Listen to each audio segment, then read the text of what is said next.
Chapter 1377. After the two of them finished washing up noisily, they put on their formal attire and court attire and headed for the Empress Dowager's longevity palace. The great king and the queen were currently chatting with the old Empress Dowager in the longevity palace's side chamber when they heard the announcement, "The crown prince and the crown princess have arrived," from outside. He immediately raised his head and looked outside. From where he was, he could see a couple walking in hand. At first glance, they truly were jade made by nature and extremely pleasing to the eye. However, her stoic-faced daughter-in-law was still expressionless. Empress Zhao inwardly pursed her lips. Come. Quickly come to grandmother." The Empress Dowager's eyes curved into crescents as she waved at Arbor and patted the brocade couch next to her. "Grandmother. Royal father, royal mother." Arbor bowed in succession and walked forward as instructed. There were two elderly women sitting below the Empress Dowager. They looked to be in their early 60s, but Arbor didn't recognize them. The Empress Dowager hooked her arm and pulled her to sit next to her, grinning from ear to ear. "Child, this is Consort Dowager Shu of Kanghui Palace. This is Matriarch Hong of the Hong family." Arbor's gaze slid over the two elderly women, and she stood up and bowed to them. The two elderly women didn't dare to be careless and hastily stood up to have her dispense with the formalities. It was said that Matriarch Hong of the Hong family was Her Majesty the Empress Dowager's biological sister. However, that old madam's dark skin and old-fashioned appearance were completely different from the benevolent and plump Empress Dowager. "Child, it must have been very tiring to accompany the Crown Prince to Jiaozhong Base to complete a mission, right?" "It was all right." Arbor actually didn't find it very tiring. However, she was a bit displeased that the disgusting Fan Chioha had appeared. The Empress Dowager looked at her with a grin and nodded. "I knew you were a child who could endure hardships. Otherwise, you wouldn't have such a high cultivation at such a young age." Sitting on the side, the great king and the queen couldn't help but look a bit awkward. Their cultivation levels were very low, and in the Empress Dowager's eyes, that meant they couldn't endure hardships. In reality, they couldn't be blamed for not working hard. After all, their constitution and aptitude determined everything. Some mystic cultivators with mediocre aptitude might not be able to break through above level 5 even if they reached mystic cultivation. There were even some who were so pitiful that they couldn't even open their inner worlds. In any case, I've opened my inner world. The Empress Dowager, the Empress Dowager. Cough, Imperial Mother, let the Crown Princess serve the tea first. Empress Dowager nodded repeatedly.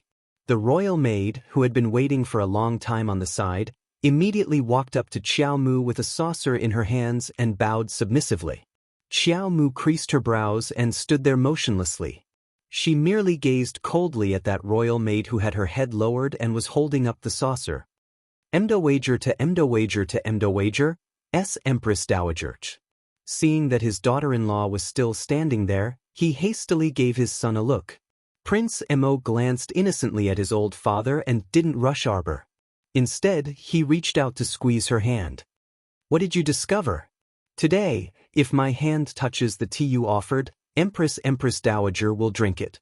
If she faints after drinking the tea I offered, I probably won't be able to clear my name even if I jump into the Wanghai."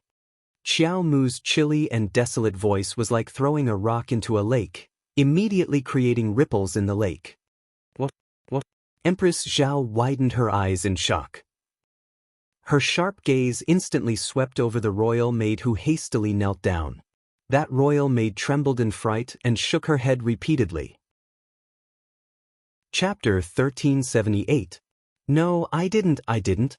Crown Princess, I definitely didn't poison the Empress Dowager, Crown Princess. The great king. Your Majesty the Queen, Empress Dowager, please understand." That palace maid agitatedly went forward on her knees and kept kowtowing in front of the Empress Dowager. The Empress Dowager looked at her coldly. "You mean to say that the Crown Princess framed you?" "Oh no. This servant doesn't dare. This servant doesn't mean that." The palace maid stammered. Fenggu was so angry that her whole body trembled. She went forward and slapped that palace maid twice. "Kai-Chin, you've been with the Empress Dowager for many years. How dare you do such a foolish thing today? Nanny Feng, I didn't do it, it wasn't me. Shut up. Feng Gu shouted angrily, I was the one who told you to prepare everything today. You were the one who handled everything. Who else do you want to blame? The palace maid named Kai-Chi knelt there and bit her lip, looking like she had suffered a great grievance. There's definitely no problem with this tea. If your majesty the Empress Dowager doesn't believe me, this servant is willing to drink it. After saying that, she didn't wait for the frowning Empress Dowager to speak. She snatched the cup of steaming tea with one hand and drank it all in one gulp. After that, she choked and coughed violently. When she looked up, she saw the crown princess and the crown prince standing not far away from her. The two of them were looking at her like she was a living corpse, which made her heart tremble with fear. Xiao Yao is here. Xiao Yao took a step forward. Go feed her a piece of the plate of pastries on the table. When Kai-Chin heard this, her whole body trembled and she almost immediately fell to the ground. Everyone present was shrewd. When they saw the palace maid's reaction, they immediately understood everything. Empress Zhao stood up in a rage. You wicked servant! You dare to poison the Empress Dowager! Guards! The guards who were waiting outside the hall immediately took a step forward and swarmed in. However, at this time, Xiao Yao had already grabbed that palace maid Sai-Chin's arm and stuffed the pastry into her mouth. In a flash, Sai-Chin's face turned red, and then it turned black. She fell to the ground with difficulty, curled up's body, and struggled. Finally, her limbs stiffen and die. This process only took a few short minutes. Everyone's hair stood on end as they shuddered all over. The toxicity of this poison was actually so strong that it left one with no room to retaliate. Xiao Mu said faintly, according to grandmother's eating habits, she will only take 2 to 3 bites of this pastry. The toxicity is not as strong as swallowing the whole pastry, so she can still be saved afterwards. The king was so angry that his entire body was trembling. He slammed his palm on the table and said, He's simply a complete disgrace. Go and find out who's so vicious and daring to do this. This poison is so powerful. If that person poisoned it in the palace without anyone knowing, wouldn't that be terrible? Empress Zhao said worriedly. Arbor shook his head. These 2 poisons are very difficult to refine. They can only be released in a small area. The great king's heart calmed down a little, but he was still a little dissatisfied. You killed this palace maid. How are you going to find out who's the mastermind? There's no need to ask. The Empress Dowager sighed and shook her head. I think I know who it is. Everyone was stunned and looked at the Empress Dowager. Chapter 1379. Feng Gu directed the servants to quickly change the tea. This time, the tea ceremony went very smoothly. After such a fuss, the Empress Dowager appeared somewhat tired. After the tea ceremony, she didn't keep the young couple any longer. Before leaving, she held Arbor's hand and softly comforted him before letting them go. Empress Dowager. Old Madame Hong wanted to argue with the Empress Dowager, but the other party waved at her. Your matter, let's talk about it another day. Old Madame Hong had no choice but to get up and leave, secretly angry. Today, she actually wanted to ask for the Empress Dowager's marriage decree. This old Madame Hong had taken a fancy to the Duan family's 7th Miss, Duan Siren, and wanted to let her grandson marry her. Unfortunately, the Duan family looked down on her poor little Hong family, so she could only shamelessly come to ask the Empress Dowager to write a decree to directly appoint a marriage between Hong Riwei and the Duan family's 7th Miss. Her original intention was to quickly ask for one while the Empress Dowager was in a good mood today. She would encounter such an unlucky thing. Someone actually poisoned the Empress Dowager without rhyme or reason. After dismissing everyone, the Empress Dowager sat quietly on the brocade couch, not speaking for a long time. Your Highness, Feng Gu softly called her. The Empress Dowager recovered her senses and smiled at her. What's wrong? Don't worry. All these years, what great storms have Aijian not experienced? Don't mention such a small matter of poisoning. Feng Gu's eyes reddened, and she stepped forward to softly comfort. Your Highness, don't be sad. Feng Gu, you also know who did it, right? The Empress Dowager looked disappointed. I didn't expect that she could do such a cruel thing. I watched this child grow up since she was young. Now, she's so unfamiliar that I don't dare to recognize her. Feng Gu took out a handkerchief and wiped the corners of her eyes. Only the commandery princess can freely enter and leave the Empress Dowager's bedchamber. If you say it has nothing to do with her, this servant also won't believe it. Moreover, she was so close to Kaichin a while ago. So everything was premeditated. The Empress Dowager sighed softly. How can a person become so terrifying? As she spoke, she shook her head, looking exhausted. Mo Lien held Arbor's hand and walked slowly towards the Eastern Palace. Grandmother is unhappy, Xiao Mu said with a frown. Mo Lien, do you think grandmother is angry with me? Why would grandmother be angry with you? Mo Lien watched as she turned around with a cautious expression on her face. She couldn't help but feel sorry for her. She held her little hand and said, I won't allow you to think about it. No, I just saw that she looked tired. She must be sad because of what happened today. That's because some people's actions made her sad. It has nothing to do with you. Mo Lien raised her hand and stroked her head. Grandmother has probably guessed who poisoned her. Arbor didn't say anything and just nodded. Grandmother's 70th birthday will be in about a month and a half. When the time comes, we'll let her relax and be happy. Arbor nodded again. The Empress Dowager and the old lady of the Qiao family were two completely different people. The Empress Dowager was wise, intelligent, and kind. She also hoped that such an old lady could be happy and live a long and healthy life. Then let's think about what gift to give the Empress Dowager. This is the first gift I'm going to give you after we get married. Think about it for me. Chapter 1380. Your Highness, Your Highness. Hui Feng suddenly appeared in front of him and solemnly reported, a group of violent mobs has appeared on South Shilua Street. They've already broken into private residences and are currently smashing and looting. Mo Lien's expression turned solemn, and Arbor hastily said, Let's hurry over and take a look. The two of them immediately mounted their horses and left the palace. They gathered several thousand Imperial Guards and hurried to South Shilua Street with Imperial Guard Commander Hui Feng. Shilua Street was originally a shanty town where many impoverished people were housed.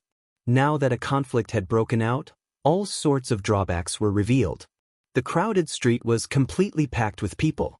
Fourth Miss Shu Hui was among this crowd, and she was so frightened that all color drained from her face. Fortunately, she had two powerful maidservants who knew martial arts by her side.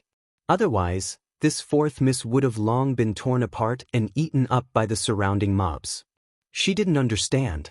She had clearly followed eldest sister Shu Quan to this destitute place like Shilua Street to be charitable and give out food. Everything had been fine at the beginning, so how did it turn into this situation? Several dozen strong and burly men squeezed everywhere with all their might, pushing many old, weak women and children to the ground. Shu Quan was surrounded by several guards, and when she saw the opportunity, she hastily reached out to grab two fallen children and hastily dodged to the side. This unforeseen event happened very suddenly, and it was already too late for the guards to step forward and stop them. Those irascible burly men seemed to have gone mad as they stepped on and kicked anyone they saw. Many commoners were injured and fell to the ground with painful groans. Shu Quan tightly clenched her fists, almost unable to believe everything before her eyes. Screwed up, everything was screwed up. Fourth Miss Shu Hui and the two maidservants beside her were pushed to the side by the crowd. One of the maidservants tightly grabbed Shu Hui's arm and shouted, Miss, Miss. Shu Hui's face was pale from fright, and she lost her footing and fell to the ground. She struggled to stand up, but she was bumped head-on by someone, and she stumbled to the side. As for the maidservant who was grabbing her arm, she was immediately shoved aside. Xiaoju, Xiaoju. Shu Hui was so shocked that her voice trembled. She stumbled and fell into the arms of a big, sweaty man. The man immediately embraced her warm and fragrant body and grinned happily. He stretched out his arm and wrapped it around her waist. He bared his teeth and said, Miss, you're really passionate. No, no, let go of me, let go. Shu Hui suddenly became anxious. twisting her body anxiously to push the burly man away. However, she was just an ordinary woman. How could she resist the man's strength? In an instant, he grabbed her waist and pulled her into a small alley at the side. No. Let go of me, sister. Sister, save me. What? A loud noise was heard as several crazed brawny men swung their hoes and iron rods and smashed open the 2 rice vats at the entrance of the food store. White rice flowed out with a gurgling sound. Many people rushed forward to grab the rice with their hands and fought over it. The situation was getting out of hand.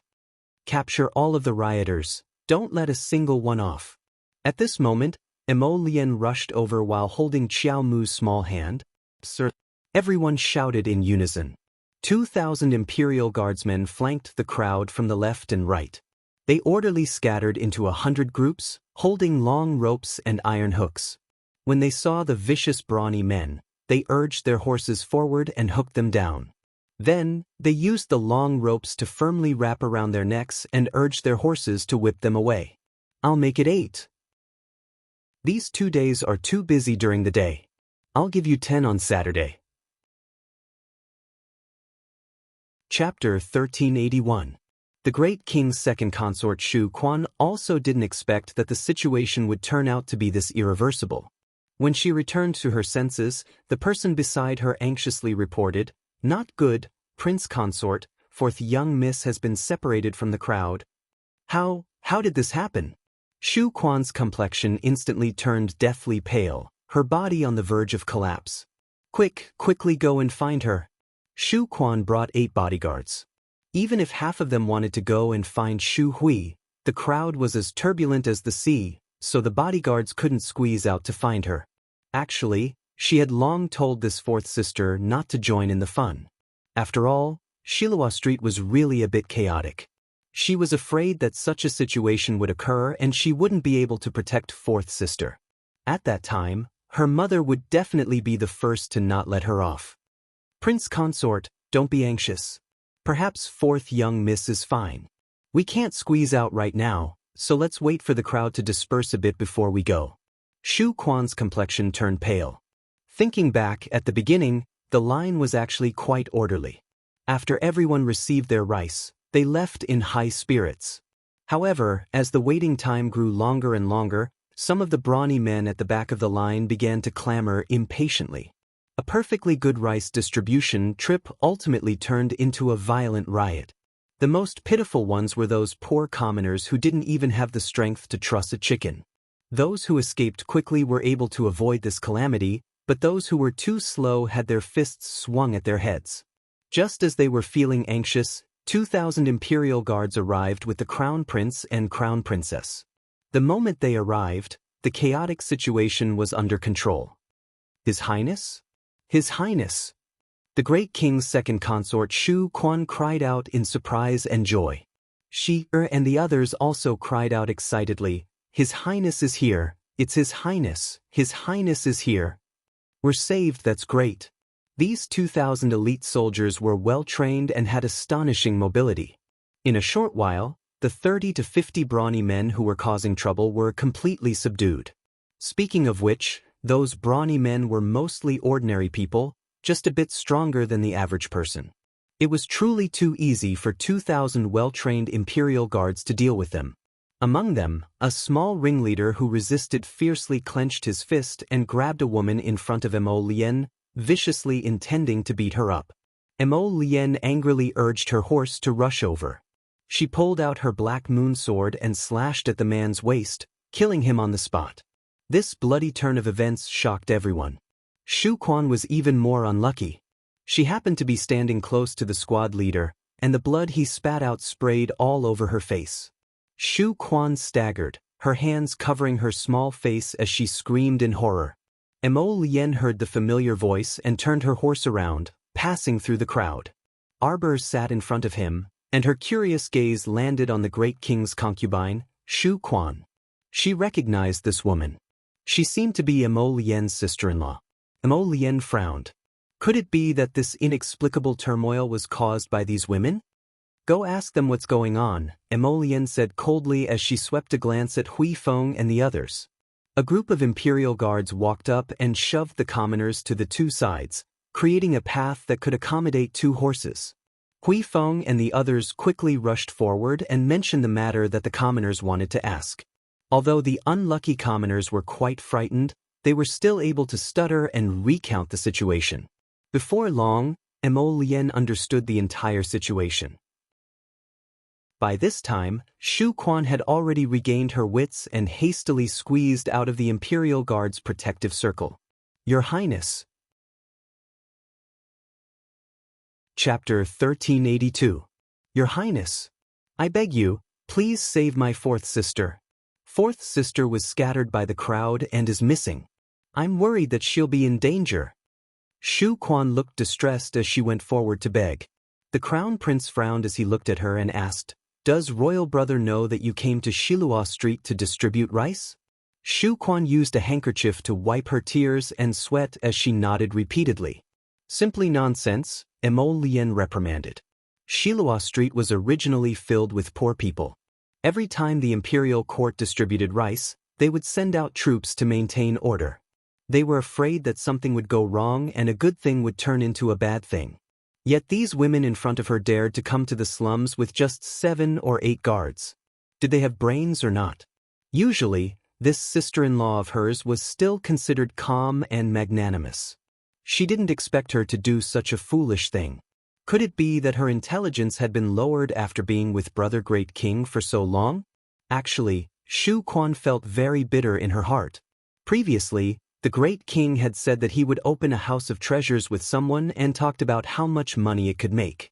He had even encouraged her to move all of her family's valuables into the house of treasures.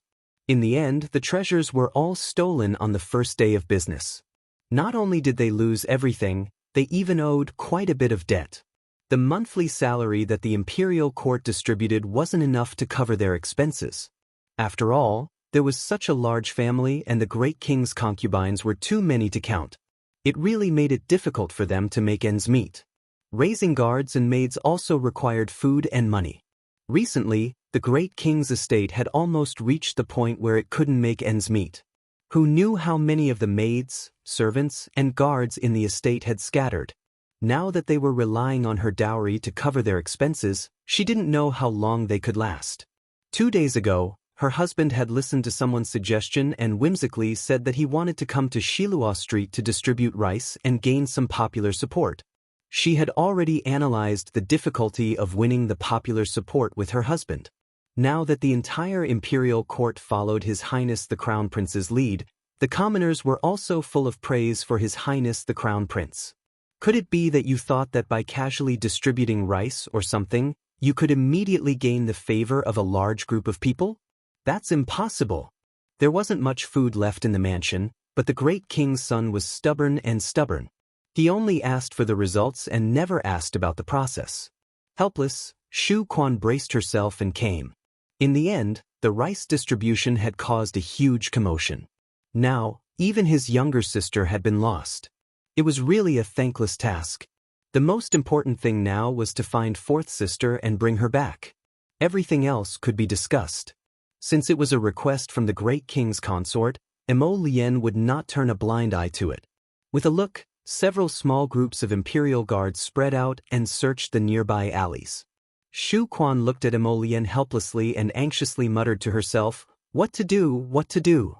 Meanwhile, Mo Lian dismounted while holding Qiao Mu's hand, and he had the accompanying physicians examine the injuries of the nearby commoners. The commoners seemed to have found their backbone. Under the leadership of the Imperial Army commander, they lined up in an orderly manner to wait for the doctors to check on their injuries. Those with more serious injuries were carried to the front. After a round of treatment, a very young doctor from the Imperial Physician Building came forward and bowed to Mo Lian. "Your Highness, most of the commoners only have superficial injuries. Only 2 have slightly more serious injuries. Their hands and feet are fractured and need to be set." Mo Lian nodded. At this time, the small groups of imperial guards that had spread out to search for Shu Hui also rushed back. Chapter 1383. One of the captains respectfully bowed to Mo Lian and said, "Your Highness, we've searched everywhere, but we didn't find fourth young Miss Shu's figure. When Shu Quan heard that, she couldn't help but stagger. Her complexion instantly turned incomparably pale, and she felt dizzy as if she would fall to the ground in the next moment. She hurriedly went up to support her and cried out in alarm, "Princess Consort, Princess Consort." Mo Lien frowned slightly. "Auntie Wang, I'll send you back first." "No, you can't. You can't go back like this. Your Highness, something must have happened to younger sister. It was so chaotic just now. If by any chance she was taken away by evildoers, then what should we do?" Shu Quan cried as she said, "Your Highness, please send more people to search for fourth sister. You mustn't let anything happen to her. We will naturally search for her, but for now, I'll send you back first."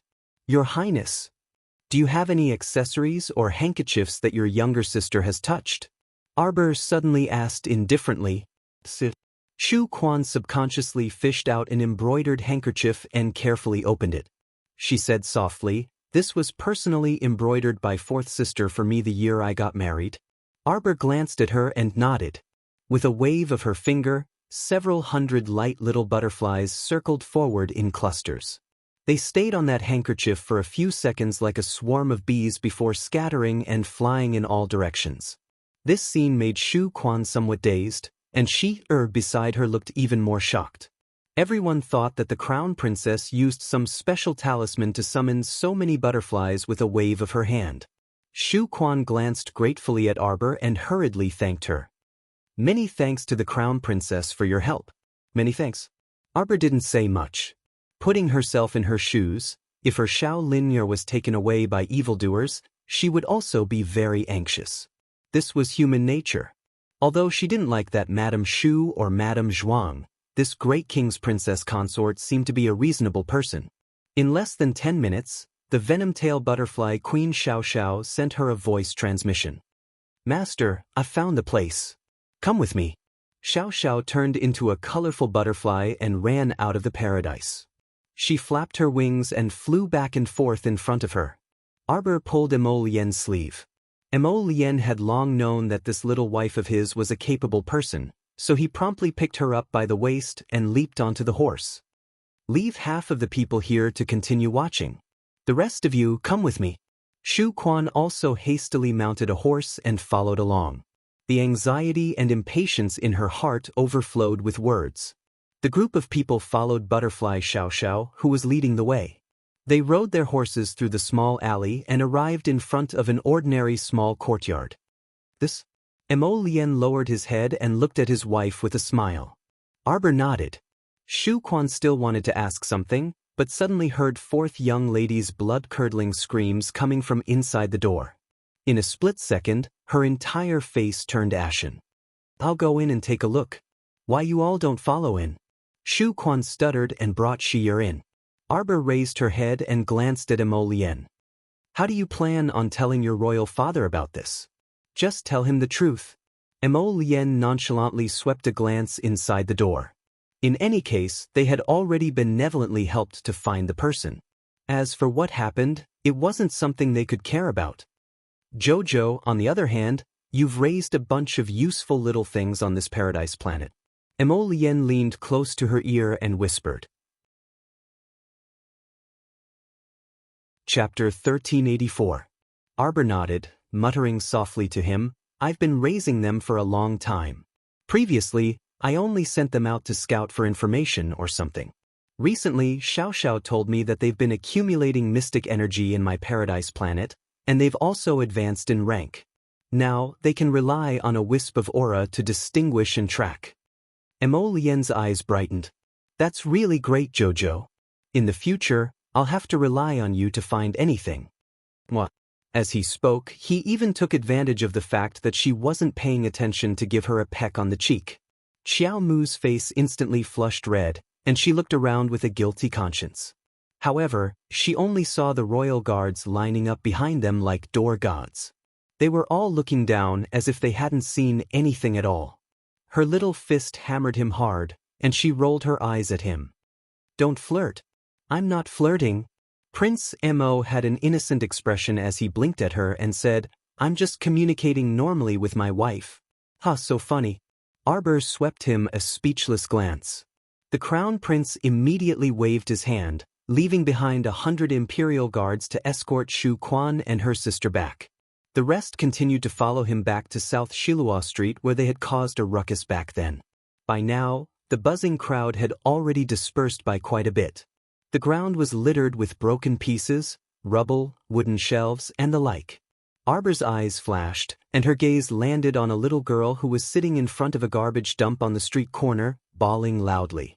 The girl's mother was currently hugging and coaxing a little boy, so how could she have the time to care about the little girl sitting on the garbage dump?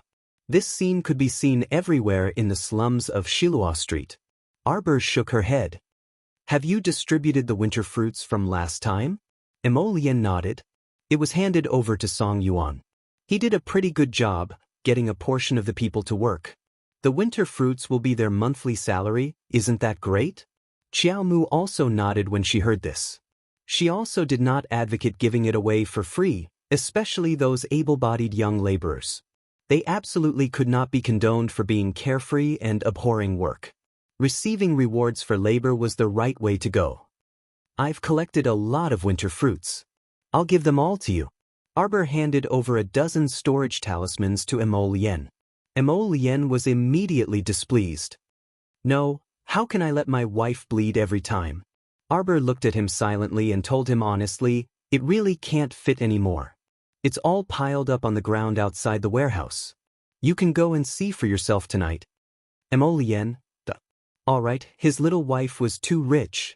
Since the little rich woman didn't care, he would just keep it.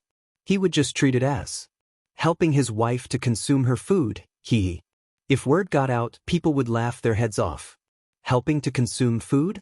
In this day and age, who didn't hide some food? Only this little oddball could do this.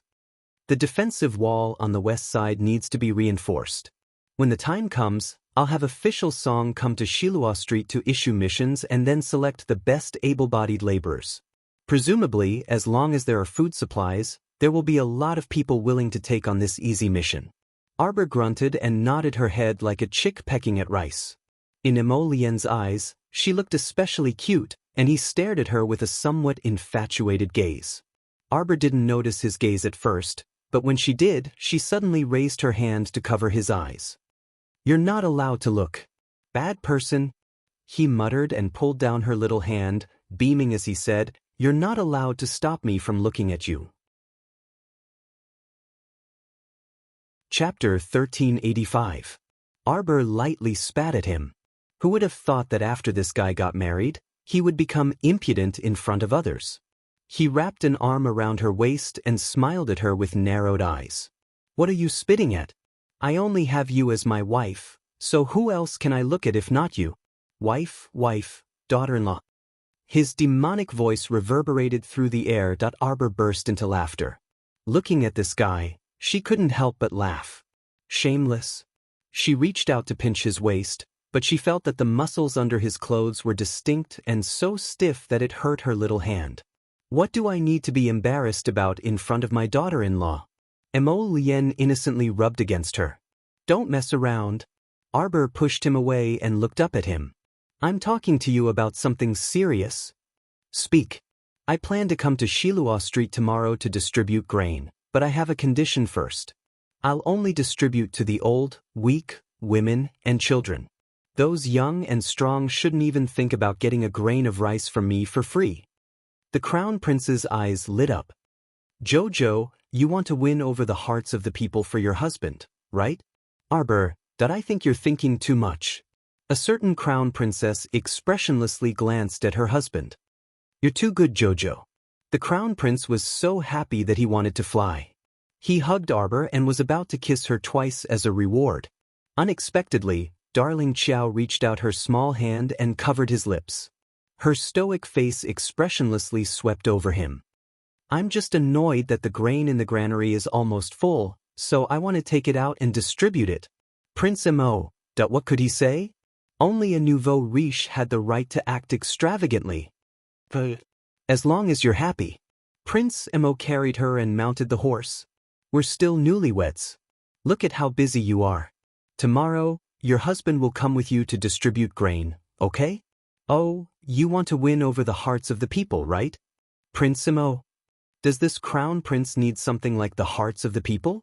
Isn't that something you can summon with a wave of your hand? Braggart! Arbor glanced at this confident fellow. Where did you throw the venerable Peach Blossom Immortal to? I haven't seen him for 2 days. Emolien smiled. Don't worry, he's living very well. At this time, a certain venerable immortal, who was being talked about by Arbor, popped his head out from a pile of bejeweled nectar and raised his cup to Hidden Flower. Drink, continue drinking. I'll drink you to death.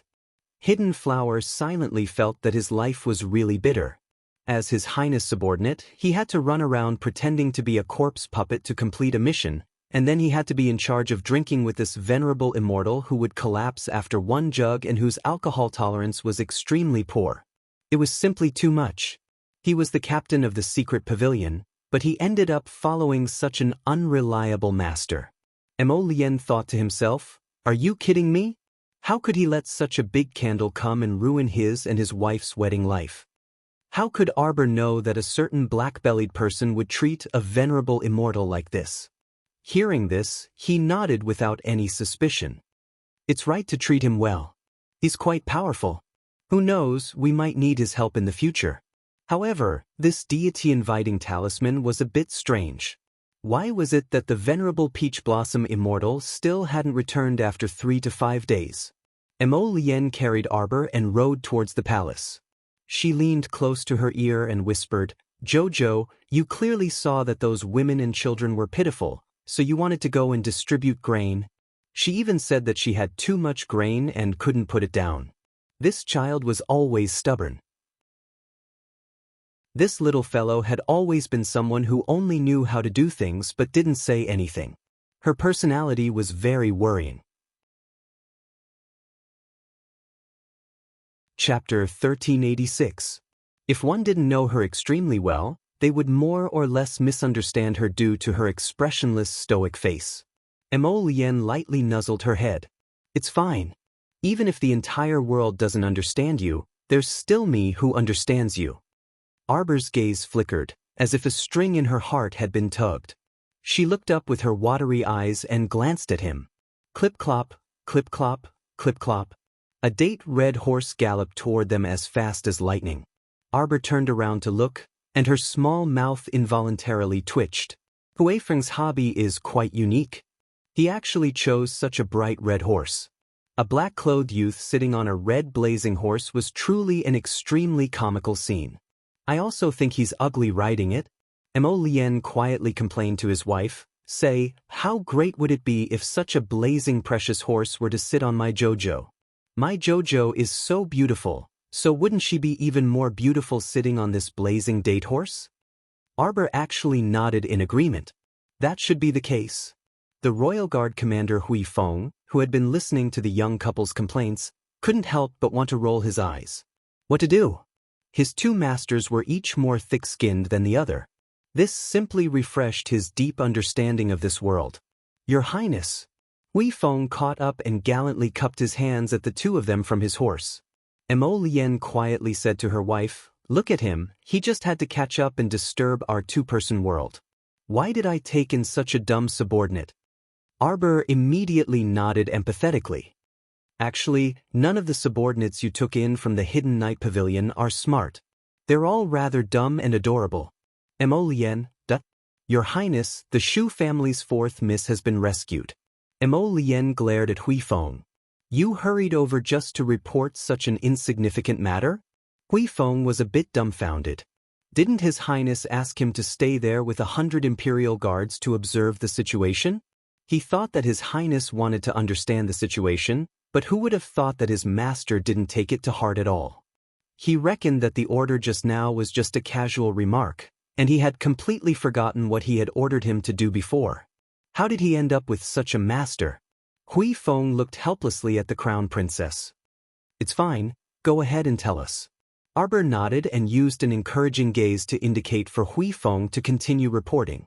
Just now, the young man was simply too stupid. He was rebuked by the crown prince's words. 4th Miss Shu didn't suffer any substantial harm. It's just that her reputation should be damaged a little. Arbor replied with an "oh," and didn't say anything else. Then, there was an awkward silence. Hui Feng, who was standing to the side, gave this brother a sympathetic look. Hui Feng really wanted to slap himself. Look, this pair of troublemaking masters didn't particularly want to know about this matter at all, causing him to take it seriously and chase after them on horseback to report. This subordinate has already safely escorted the great king's consort and fourth Miss Shu back to the estate, Hui Feng continued to recite. The crown princess replied with an "oh" again, and Hui Feng suddenly couldn't continue. Mo Lian couldn't help but chuckle when she saw this. Alright, go back first. Oh, that's right. We and the crown princess will be coming to Shilua Street to distribute the grain tomorrow. You and Hui Feng will make arrangements together and make sure everything is done properly. If something goes wrong and this crown prince loses face, you know what will happen. That's all for today. Tomorrow at 10 o'clock. Chapter 1387. The two shuddered simultaneously and nodded repeatedly.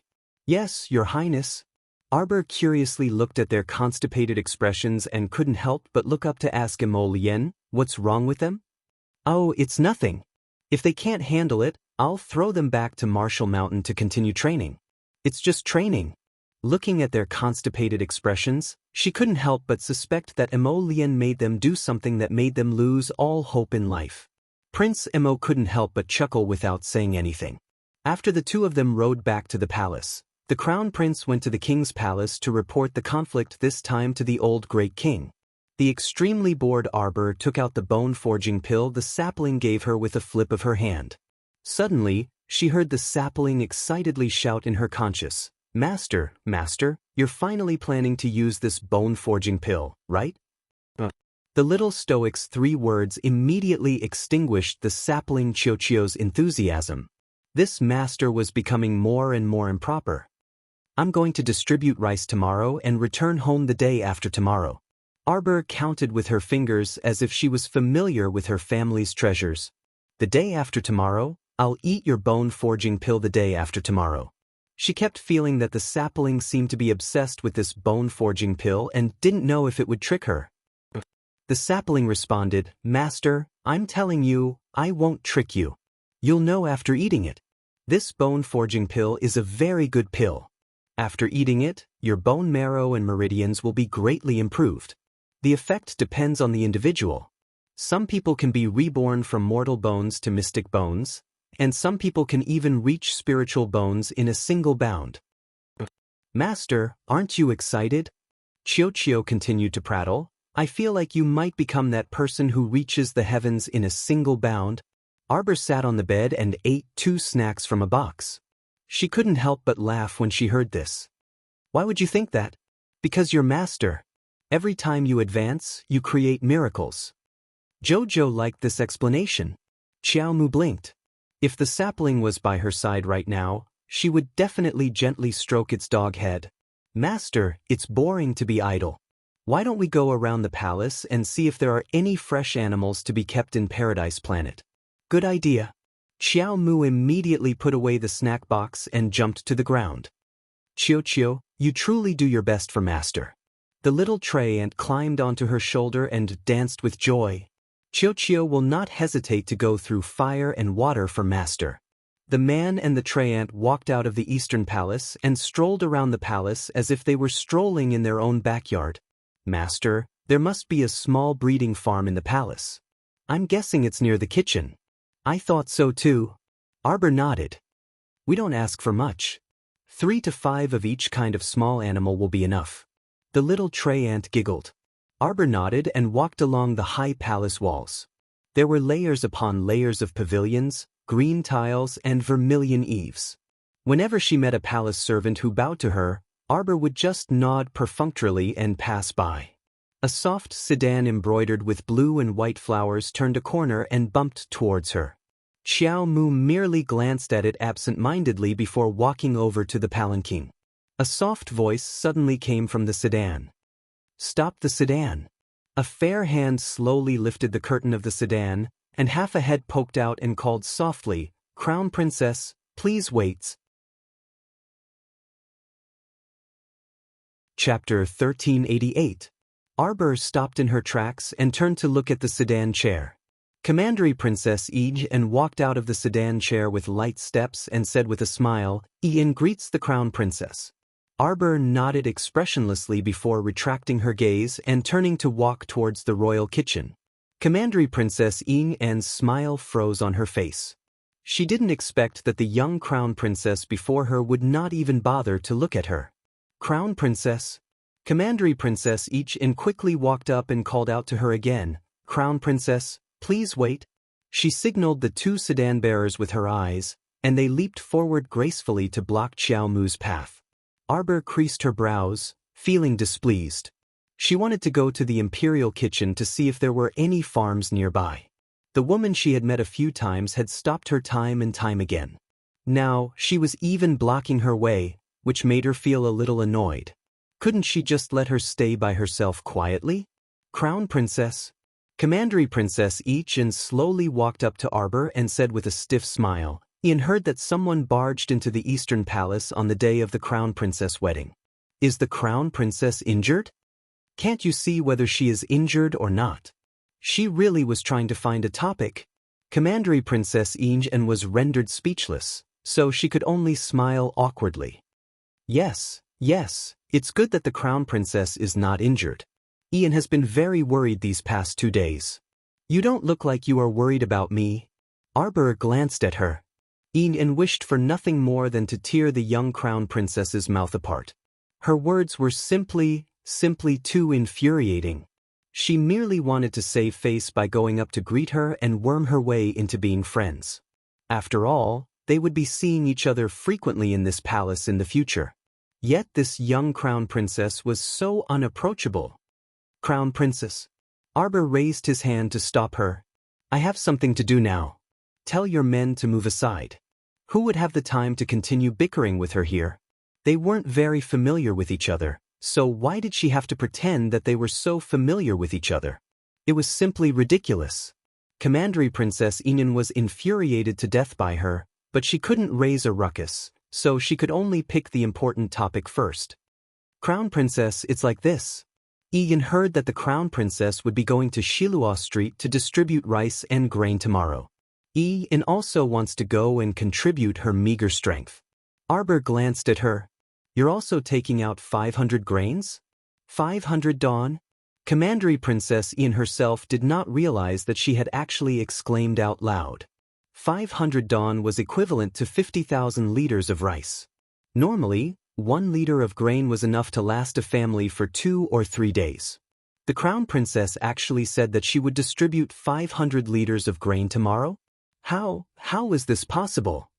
Even if she was the Crown Princess, and the Crown Prince's monthly salary was much higher than that of normal princes, it still couldn't support her wantonly squandering. Subsidies. It must be the great king and Her Majesty the Queen who privately gave her subsidies so that she could make the Eastern Palace proud. Commandery Princess Ian gritted her teeth as she thought this. She couldn't resist retorting with a stiff smile, "How is that possible? Ian just wants to go and help the Crown Princess." Why? Arbor immediately turned hostile and glared at her mercilessly. "You said that you would do your part, but it turns out that you don't even want to take out a single bucket of rice. Then what use do I have for you? There are so many servants in the Eastern Palace. Do I still need a commandery princess like you to come and help?" Chapter 1389. "Crown Princess, how can you say that?" On the side, Su couldn't help but fret. "My commandery princess only wants to contribute her meager strength to help you." This Crown Princess was too blunt with her words. How could she mock their master like this? It had to be known that their master used to be quite wealthy. If it weren't for the fact that she had spent an astronomical price to purchase a prolongation pill at the House of Treasures that day, she wouldn't have had such a hard time recently. With the commandery princess's current state, she naturally couldn't fork out mystic currency to buy some rice for alms. Therefore, the best method was to stay by the Crown Princess's side and accompany her to make her presence known among the people.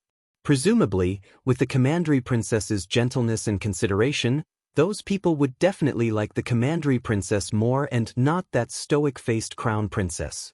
I don't need your help. You aren't even forking out any rice, yet you are vainly trying to help me earn rice.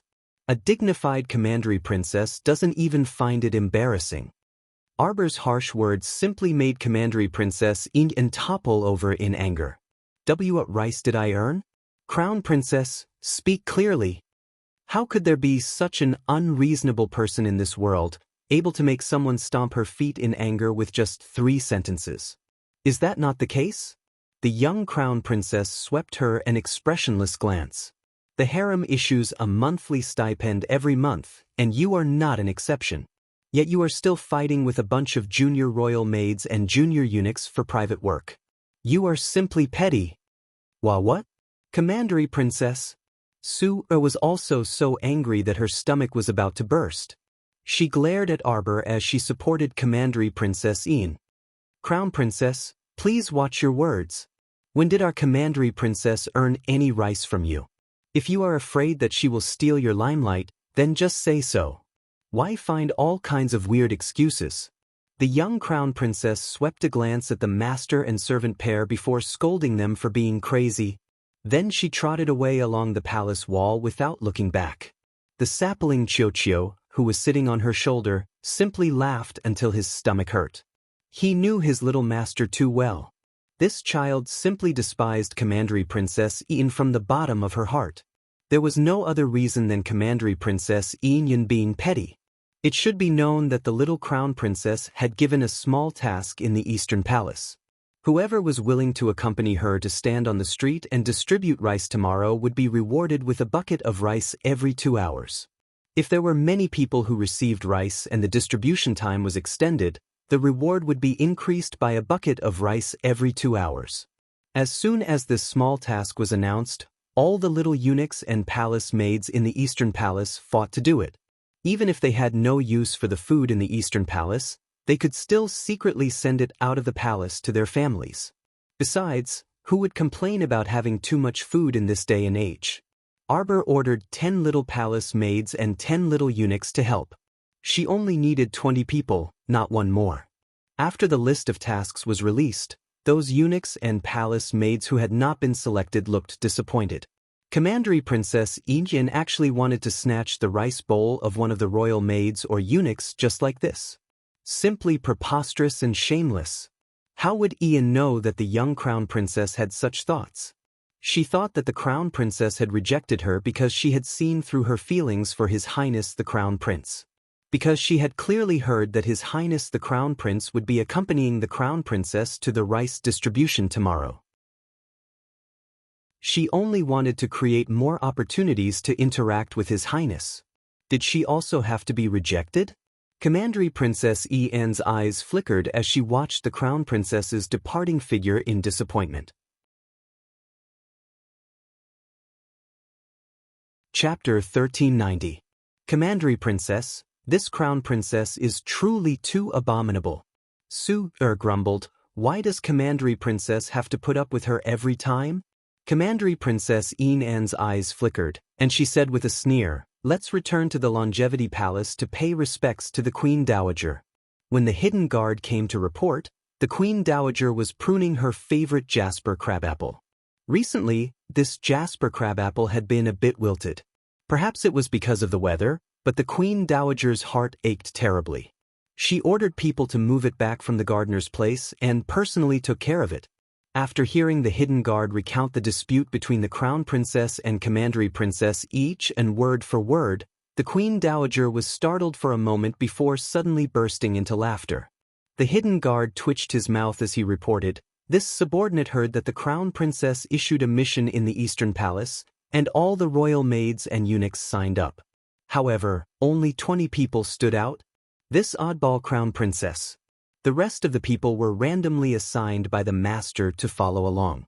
Yet she actually gave them a reward and a quota for the trip. The Queen Dowager put down the scissors in her hand and nodded repeatedly with a smile. This granddaughter-in-law of mine is truly interesting. I actually feel that her methods are quite good. The servants indeed did not dare to disobey when she randomly assigned people, But how could they be as enthusiastic as when she used the mission reward to mobilize them? Since the royal maids and eunuchs have all volunteered to do this work, the rice distribution this time will definitely be completed quickly and smoothly. Just as she said this, Feng-gu walked in with a sullen face and curtsied to Her Majesty the Queen Dowager. The commandery princess has come. The Queen Dowager's smile faded slightly, and she turned to look indifferently at Commandery Princess In, who had gracefully entered. In pays respects to the Queen Dowager. Commandery Princess In kept feeling that the Queen Dowager was lukewarm toward her these past 2 days. Even her gaze sometimes appeared extremely indifferent.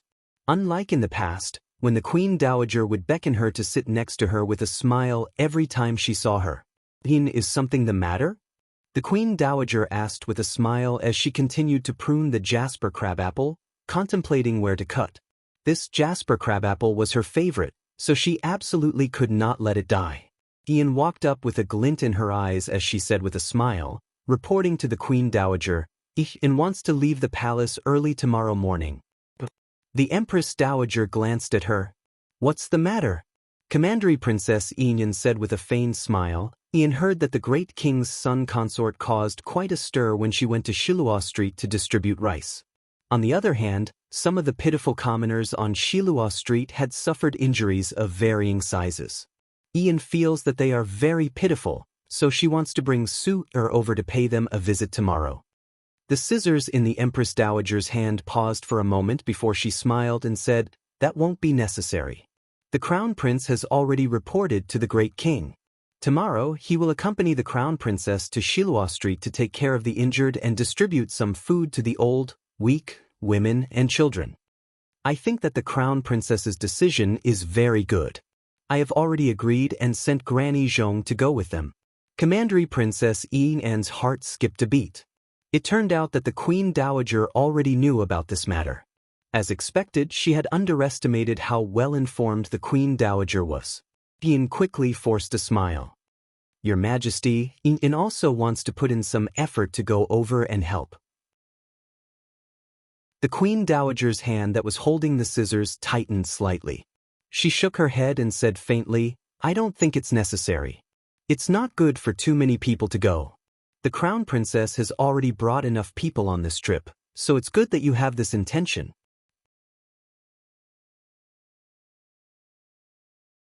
Chapter 1391. When Ian heard this, her pupils involuntarily contracted. No, it wasn't her misconception. The Queen Dowager actually rejected her? Her original intention was to complain to the Queen Dowager. It would be best if she could persuade the Queen Dowager to give the order to arrange for her to be part of the Crown Princess's entourage tomorrow. At that time, no matter how unwilling the Crown Princess was, she had the Queen Dowager's verbal edict. Could it be that the Crown Princess could still make things difficult for her?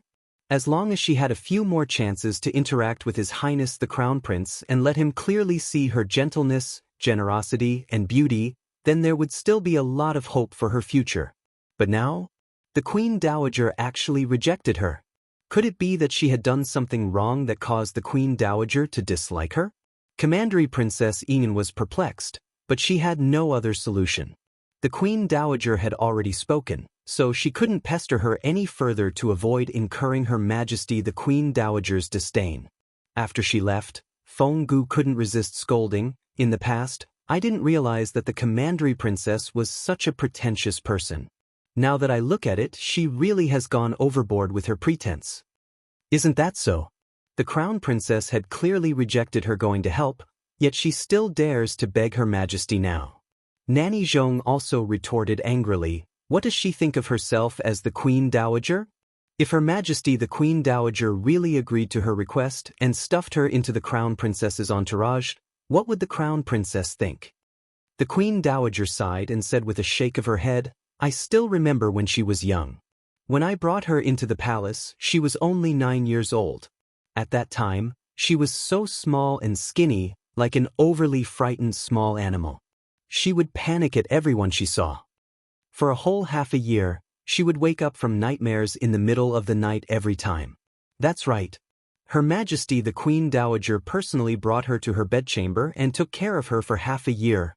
Feng Gu gritted her teeth and said, yet unexpectedly, she raised an ingrate who would poison Her Majesty the Queen Dowager now.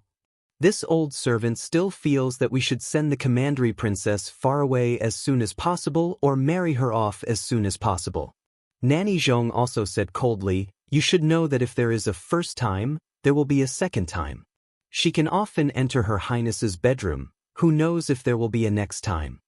The Empress Dowager let out a long sigh, put down the scissors in her hand, and glanced at the wilted jasper begonia. This flower can't grow long. It's the same with people. They will go astray if they are raised. I don't know when they will go astray. Your Highness, don't worry. This jasper begonia can still be saved. This servant will post a mission in the city tomorrow and invite the best gardeners into the palace. The next day, the Crown Princess woke up early in the morning and led 20 junior palace maids and eunuchs, setting off with the Crown Prince's group towards Shilua Street in a grandiose manner. The accompanying 1,000 imperial guards maintained order. When they arrived at the entrance of Shilua Street, a group of junior palace maids and eunuchs began to set up a stall, dividing up the work and working together very quickly. 2 young eunuchs stood in front of several rice buckets, waiting for orders. The other 2 eunuchs held a booklet for registering grain, ready to record at any time. Very quickly, a queue formed at the entrance of Shilua Street. The junior leader of the Imperial Guards maintained order while constantly reminding the commoners in the queue, have you all seen the announcement? Elderly people who have reached the age of 55 and children under the age of 16, regardless of gender, can receive 5 liters of rice. Don't push and shove each other, and even more, don't cut in line. Once it is discovered that someone is disrupting order, your qualifications to receive it will be revoked. Everyone's hearts burned, and their expressions were slightly agitated as they whispered to each other and discussed animatedly, continuing at night. Chapter 1392. The notice had been posted yesterday, and the conditions for receiving rations were very generous.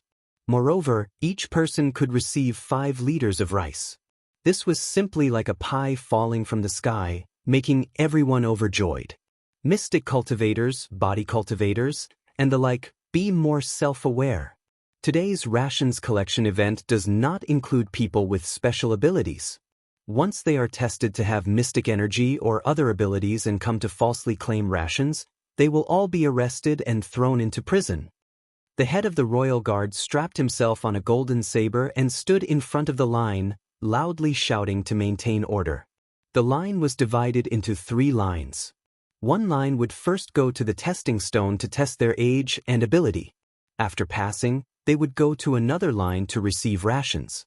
After receiving their rations, they would go to the 3rd line and stamp a red mark on their elbows to indicate that they had received their rations.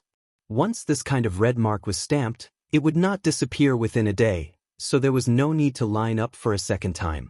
Along the way, if they moved quickly, it would not take too much time, so the line's movement speed was still very fast. The junior eunuchs and junior royal maids divided up the work. Some scooped rice, some stamped, and others went to register and move the rations. All the elderly and children who received rations were all beaming with joy. Once it is discovered that someone has stolen rations, they will be punished according to the highest punishment, so do not have any wishful thinking. The Royal Guard commander, Hui Feng, loudly said, this time, other than distributing rations, another mission will be issued. All the residents of Shilua Street, regardless of whether they are in the shed area or in the private houses, can accept the mission to repair the western city wall. The mission has already been posted in the notice area. Those who are interested can go take a look. Following Hui Feng's roar, several dozen people who had been watching from the periphery hurriedly ran toward the mission notice area. It had to be known that every time the imperial court issued a mission, the benefits and preferential treatment were basically good. If they were late, there would definitely be no such popular missions. At the same time, in a dilapidated temple in Shilua Street's old district, sunlight passed through the pillars and beams covered in cobwebs and slowly shone in, sprinkling in front of an old Buddhist shrine. The bodhisattva with a dirty face was missing an arm and was tilted to one side. The two empty, worn-out plates in front of the table were covered in dust. A spider had made its home on the bodhisattva's face, diligently weaving its web in great joy. "Mother, mother, quickly get up, quickly get up." A young lady in her early 20s, dressed in plain clothes, excitedly pushed an old woman who was sleeping soundly in the corner. "Mother, mother, get up quickly, Shilua Street is giving out grain today. You and little brother quickly go get the grain for me. We have to hurry up and snatch it. If we're late, there won't be any left." The eldest young lady pushed her mother up with all her might. Cough, cough, cough. The woman sat up with a wrinkled face. "Cough, is that so? Where did you hear that?" "I heard that notices have been posted everywhere. Everyone knows about it. It's just that we live in a rundown temple, so we don't get the latest news. Mother, hurry up." The big girl grumbled and urged. "Where's my brother? Little brother, little brother." That girl walked to another corner and forcefully shook the tattered quilt. She went up and kicked that thin and weak lad as she angrily scolded, "You're really useless. To think that you're a level 2 mystic cultivator. Everyone else can go out and do missions, but you're the only one who's afraid of death, hiding in this rundown temple all day long, fighting with a bunch of ordinary people for food." The boy kicked her too. "What are you doing?"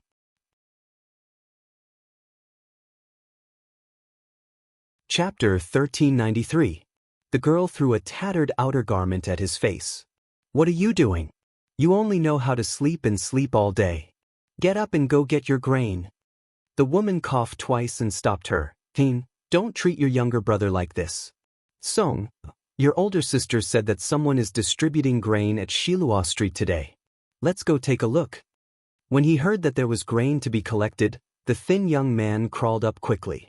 He casually put on a jacket, wiped his dirty face, and walked out of the rundown temple. How could people who lived in this kind of rundown place care about washing up? It was already pretty good if they could take a bath once in a year or so. The woman's family of 3 walked out of the rundown temple and ran towards Shilua Street. The moment he stepped out, he realized that everyone was rushing towards the same place. The young man instantly believed a little more about the rice distribution. He rubbed his shriveled stomach and licked his lips. He hadn't eaten a full meal in a long time. His eyes would turn red at the sight of food these past 2 days. The 3 of them were mixed in with 7 or 8 beggars of various sizes as they followed the small groups to the street entrance. Today's sunlight was especially bright, and it felt warm and cozy when it shone down on them. Xiao Mu had rewarded the group of junior eunuchs and junior royal maids in advance by treating them to a feast last night. They ate well and slept well, so everyone was in good spirits. Even though they had been busy for half the morning, everyone was beaming and no one complained about being tired. A young girl wearing gray clothes and a blue and white cotton cloth wrapped around her head impatiently grabbed her mother's hand and quickly moved forward with the flow of people. Everyone in the line held a cloth bag filled with rice in their hands as they eagerly looked forward. When they thought about how they would be able to carry a lot of rice back and not have to starve at night, the smiles on the elderly and children's faces became even brighter. "Hey, isn't that the little dog who lives in the bunk next to us?" The thin and weak young man called Song glanced at the tanned and thin boy at the front of the line. He raised his eyebrows and walked over to the other side. "That's right, let's line up over there. Little dog. Little dog. Older sister Inchun?" The tanned and skinny boy was stunned. Seeing that Song wanted to cut in front of him, he didn't say anything. Miss Inchun supported her mother and hurriedly walked over. However, before the 3 of them could cut in, they heard a series of shouts from behind them. "What are you doing?" "Cutting the queue. Someone cut the queue." "How shameless, we've also been waiting here for a long time." Sir, there's someone cutting the queue here. Please come and take care of it." The roars of the crowd attracted the attention of a junior commander of the Imperial Army. He raised his dagger axe high in the air and roared, "Quiet down." He pointed at the ashen-faced Miss Ingchun. "Go to the back." Miss Ingchun was instantly unable to maintain her composure, and her entire charming face darkened. "Ingchun, don't make a fuss, don't make a fuss. It doesn't matter if it's earlier or later. Let's just line up at the back." The woman was afraid that if they stirred up trouble, the three of them would be at a disadvantage, so she hastily grabbed Miss Ingchuan's hand and pulled her and her son out of the line to line up at the back. However, with this delay, another 7 or 8 people had already lined up in their original spot. Hence, the three of them could only line up angrily at the end of the line. The junior commander of the Imperial Army glanced at them.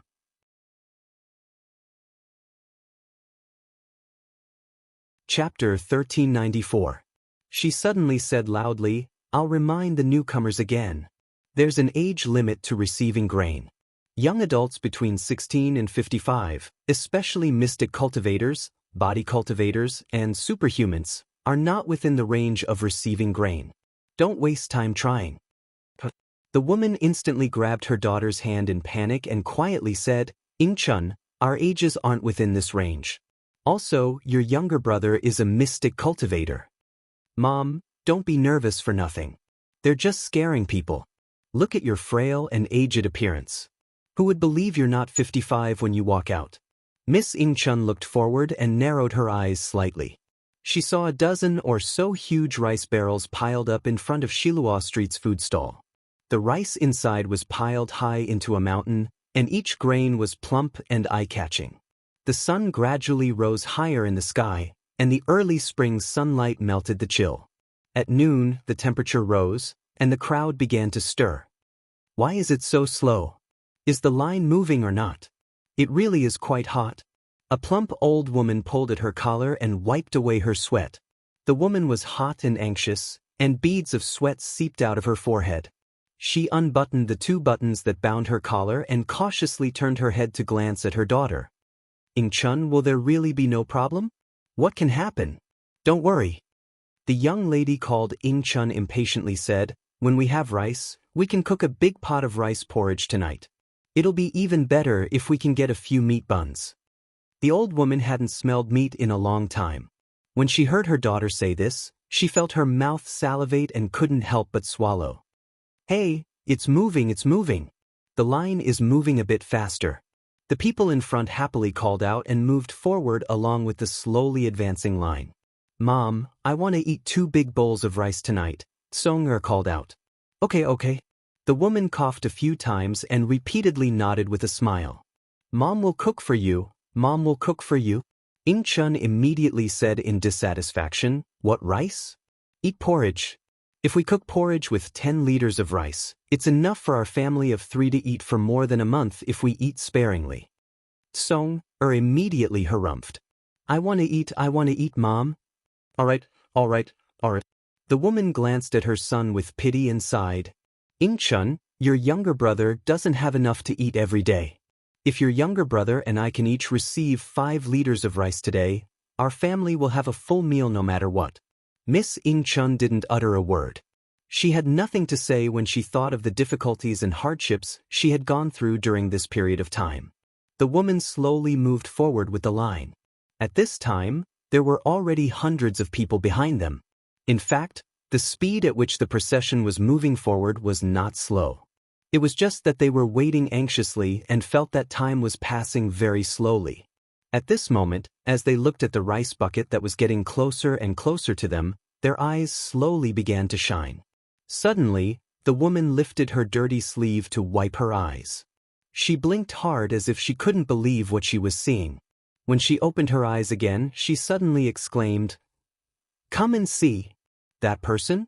The girl sitting there, she? Is she the eldest daughter of the first branch? What main branch?" The girl named Ingchun followed her mother's finger and looked forward. Her eyes immediately went blank.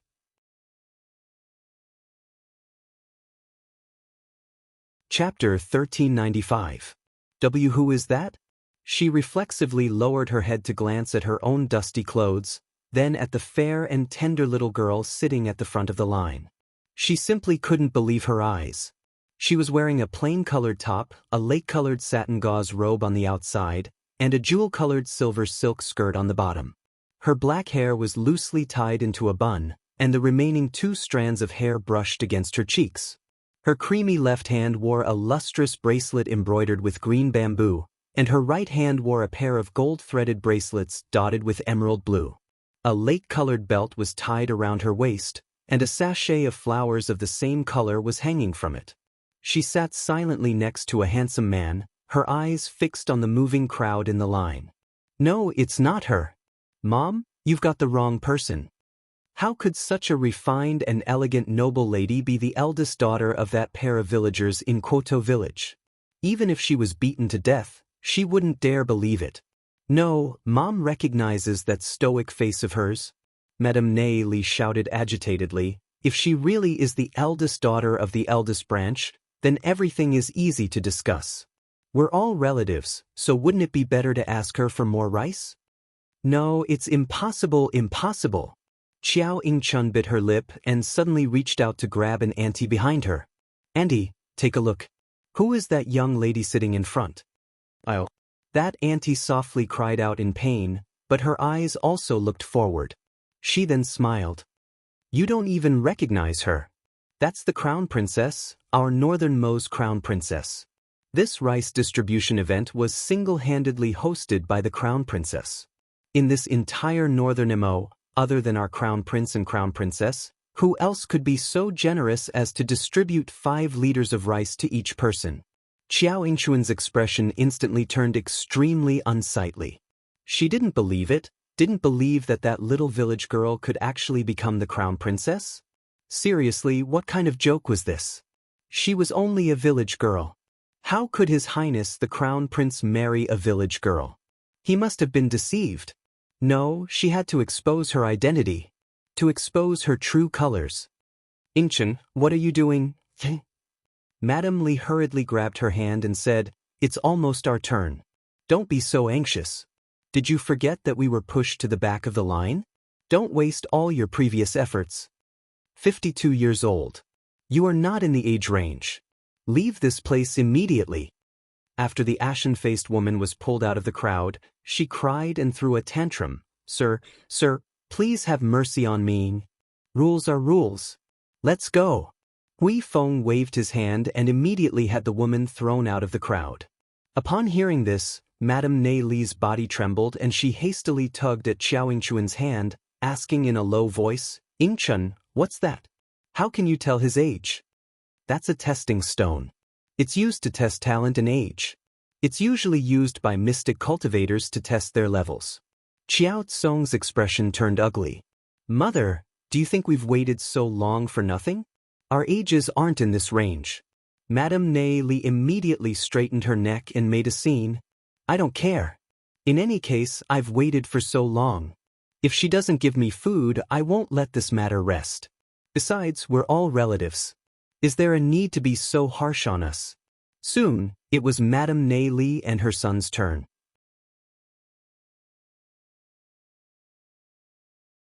Chapter 1396. Xiao Yingchun coldly stood at the front of the line, and her sword-like gaze landed on Arbor. Xiao Mu wasn't an idiot. She quickly detected this kind of pressuring gaze and looked up in the direction of the gaze.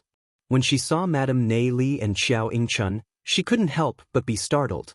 She still remembered that when she led Brother Xiao Hu to trigger his meridians in Shijio City, she bumped into Madame Neili and her children. After that, she never saw this outrageous family of 3 again. The next time they met was 7 or 8 years later. However, looking at their beggar's attire and haggard appearance, they probably didn't live as they wished. "Come and take the test," the junior royal maid called out. Madame Neili was blindly excited and pushed away the royal maid's hand. She coughed excitedly and hastily walked up to Arbor. "You're Arbor from old Qiao's eldest branch, right?" Me. "Second auntie." "Jojo, do you still remember me?" "Second auntie, aha." As he said this, he actually laughed out loud in joy. His laughter was like a few ducks swimming in a lake. Arbor didn't think there was anything to be happy about meeting Madame Neili's family. The first time they met was in Kyoto village. Madame Neili brought her precious daughter Xiao Yingchun and wanted to rob her of her supplies without any explanation. After she chased them away, she even ran to elderly Lady Qiao's place to instigate her. The second time they met was in Shijio City. At that time, she brought Brother Xiao Hu to the Mystic Cultivator Association to trigger his meridians. Then, she got into a conflict with Xiao Tsong's master, Uncle Master Bai from Daybreak Sect. That was also her first time meeting Murong Sun. From the looks of it, nothing good happened every time she met Madame Nei Li and her children. Come and take the test. The junior royal maid angrily roared and immediately dragged the excited Madame Nei Li to the testing stone to press her handprint. 50 years old. A normal person. 50 years old doesn't fit the age. Throw her out. Arbor coldly said. Prince Mo glanced at Madame Nei Li and her children but didn't say anything. When Madame Li heard that she was going to be thrown out of the line and wouldn't be able to get half a grain of rice, her eyes immediately turned red. She coughed loudly and said, let me go, let me go. You cursed little beast. How could they be so cold-blooded and heartless to their own relatives? In terms of seniority in the family, I am your second aunt. Xiao Tsong was also anxious. He pointed at Arbor and said, You're Arbor. You're Arbor, right? A trace of hidden hatred flitted through Xiao Yingchuan's eyes. She suddenly pushed aside the crowd and dashed forward. With a plop, she knelt down in front of Mo Lien. Your Highness the Crown Prince, you must be His Highness the Crown Prince. This commoner greets Your Highness. Your Highness, this humble girl has something to report. Your Highness, you mustn't be deceived by this little village girl beside you. She wasn't the daughter of a noble family. She's just a village girl. She's not worthy of your noble status. She was a village girl from Quoto Village. Your Highness.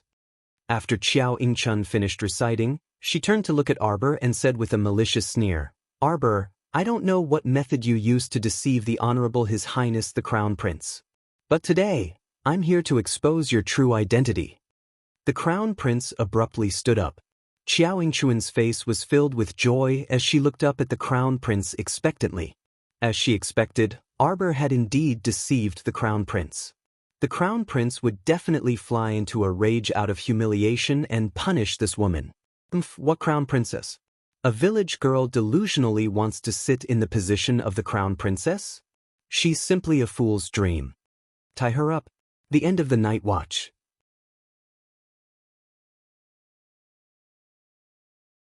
Chapter 1397. Prince Mo's handsome face was taut as he pointed at Xiao Yingchun and her children. Disruptors, go to jail? A cold voice rang out mercilessly, causing Xiao Yingchun and her children's faces to turn ashen. How was that possible? It couldn't be. She was clearly there to expose this woman's true identity, so why didn't His Highness the Crown Prince arrest Arbor instead of the three of them? Xiao Yingchuan's eyes widened in shock. Her mother, Madame Nei Li, was already trembling in fright. She hastily dragged Xiao Yingchun back and screamed, No, no, don't. Madame Nei Li grabbed her children's arms tightly and shielded them behind her with all her might. Don't imprison my children. If you want to imprison me. A week ago, their family of three finally arrived at the Mo Kingdom base after going through countless difficulties and dangers. They always thought that they would definitely have good days in the future, but they didn't expect that they would face the crisis of being imprisoned just because they came to collect rice. Xiao Yingchun and Xiao Tsong were also quite frightened. Their bodies trembled as they hid behind Madame Nei Li, and their eyes were filled with terror as they looked at Arbor. Arbor didn't even bother to look at them. She was already familiar with Madame Nei Li's family of three. The three of them were all brainless, so what was the point of bickering with a few brainless people? Xiao Yingchun, I didn't expect you to only grow older but not wiser these few years. You're already so old, yet you're still so stupid. Arbor mocked expressionlessly. Looks like you're quite lucky to be able to survive in this chaotic world for so long. What did you say? Xiao Yingchuan's face flushed with anger, but her mother tightly grabbed her wrist. Arbor coldly glanced at her, causing Xiao Yingchun to swallow back the words she had yet to utter. What are you still standing there for? Rules are rules. Anyone who dares to cause trouble during this rice distribution operation will be imprisoned, Mo Lien said indifferently. Imperial guards immediately strode over and surrounded Madame Nei Li and her children. Don't arrest me, don't arrest me. Xiao Tsong immediately cowered and shrieked in panic. It's that woman's fault for speaking nonsense. Arrest her, arrest her.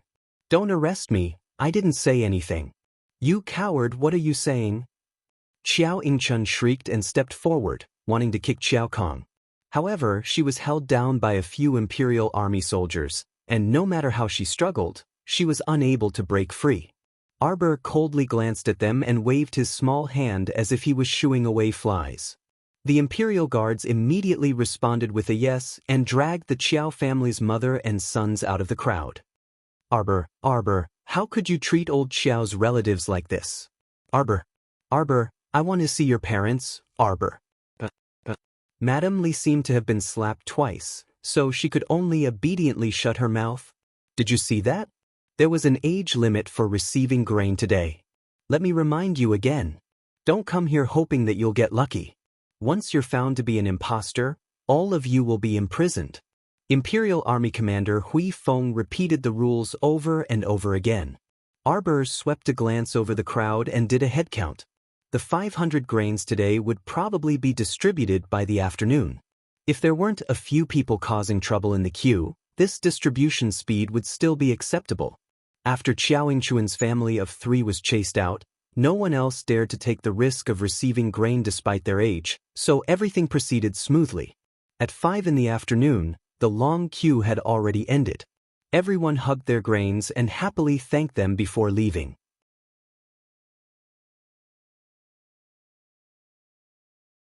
Chapter 1398. Arbor stood up and said to the group of junior royal maids and eunuchs, "All right, pack up and let's go home." Everyone cheered in unison and swiftly packed up the tables, chairs, stools, rice buckets, and other items, moving them back into the food store. The food store's shopkeeper stood at the door with a grin with a group of waiters. He respectfully bowed in salute and was about to respectfully send off the crown prince and crown princess. Suddenly, an old woman with a lame leg walked over shakily with a crutch and a broken bowl in her hand. She hurriedly called out, wait a minute, I haven't received the rice yet." There was a large, half-rotten sore on the back of the granny's hand, and there was also a 7 to 8-year-old, dark-skinned and dignified child following behind her. His pair of black eyes were curiously looking at Xiao Mu and the others. "Apologies, Granny. Today's rice distribution has already ended. You came late." A tall and frivolous royal maid hastily walked up and blocked the grandmother and grandchild to prevent them from charging over and bumping into the nobles. When the old granny heard this, tears immediately dripped down her cheeks. "I live at the old, dilapidated temple on East Street. When we heard the news, we hurried over, but we didn't expect to still be a step too late." When she thought of how sad she was, the old granny couldn't control her emotions and started bawling. The royal maid glanced at the old granny sympathetically and reflexively turned to look at the stoic-faced crown princess. The young crown princess glanced at the old granny and grandchild and said with a frown, "How much can this broken bowl hold?" The royal maid's expression lit up, and she hastily fished out a rice pouch and stuffed it into the granny's hands. "Granny, the crown princess wants you to go over and receive your rice." When the lame old granny heard this, she immediately cried and laughed at the same time. Many thanks, many thanks." She originally wanted to walk to Arbor's side, but when she saw Arbor and the others' bright and beautiful clothes, she was afraid that she would dirty the nobles' clothes and incur their disdain. She stopped after a few steps and looked awkwardly at the royal maid who spoke to her earlier. When the royal maid saw this, she immediately understood. All right, I'll go get it for you." Unexpectedly, as soon as she said that, she heard her stoic-faced young crown princess holler, "Come here, everyone." The old granny was a bit startled and didn't have time to think. She quickly held her grandchild's hand and shakily walked over. When he heard this, he couldn't help but chuckle and turned to glance at the little fellow. Why was this scene so funny? Trembling, the old woman opened the bag that the palace maid had given her. Rice suddenly flowed out of the fairy-like little girl's sparkling and translucent jade-like hands and into her own bag. The little grandson at the side blinked his black eyes and hurriedly stretched his neck to take a look at the bag of rice. Wow! After the bag was filled to the brim with rice, the elderly woman emotionally wiped her tears and quickly tied the bag tightly. She repeatedly cupped her hands and thanked Qiao Mu and company. Thank you, little Mississippi. Thank you, young sir, eat of the nobles." Thank you, nobles. Thank you. Arbor flicked his finger, and a small jade bottle landed in the old granny's hand. He said expressionlessly, "Take the white pill orally and dissolve the red pill with warm water. Apply it externally to sores. You'll recover in 2 days." The old granny was startled, and her eyes immediately widened.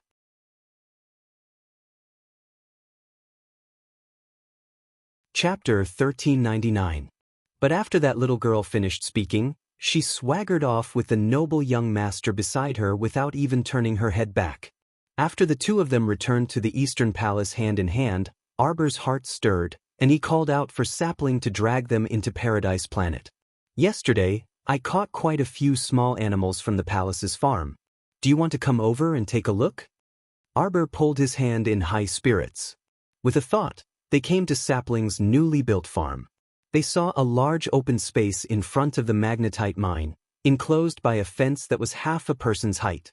Inside, several kinds of animals were being raised, most of which were common animals like pigs, cows, sheep, chickens, ducks, and so on. Sure enough, there were only 3 to 5 of each kind, and they were all alone inside. Arbor looked up at Emolien and said, "Look, we don't have to worry about lacking meat and poultry in the future. Master, do you want to come and take a look at the spiritual tea tree?" "Okay." Arbor pulled Emolien's hand, and the two of them teleported to the center of the entire paradise. This spiritual tea tree was planted in the center of the paradise. It was very open all around, without any shelter. The peach blossom trees were also transplanted to a slightly further place. At this time, this spiritual tea tree was still only a small seedling as thin as a bean sprout. The two of them squatted in front of the spiritual tea tree and carefully looked at it.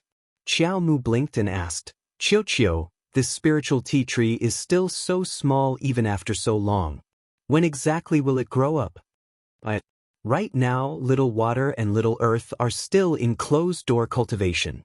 After they come out, there will be sacred water to nourish the sacred soil to cultivate it, plus I'll pull the seedling to help it grow, accelerate its growth. In this way, it should be very fast."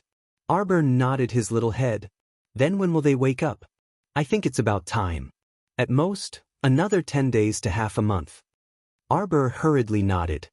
"But then this spiritual tea, will something happen to people in the profound realm when they drink it?"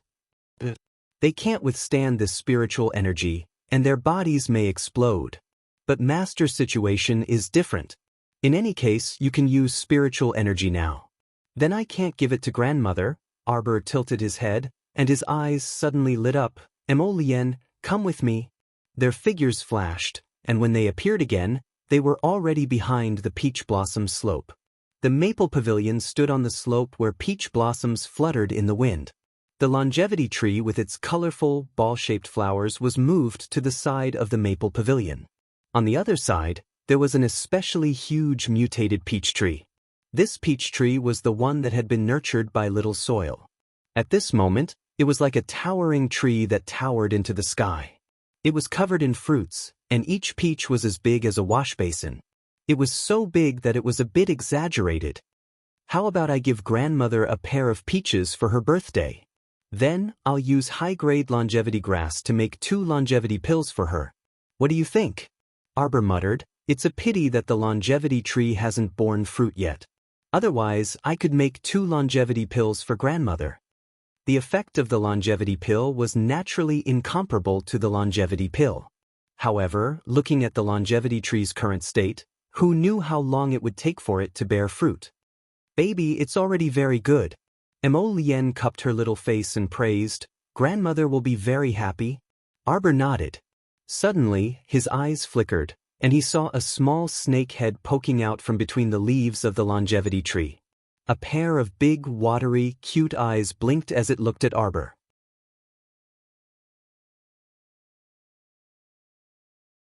Chapter 1400. Suddenly, it cried out, "Master Silver," and slid over to her with tears in its eyes.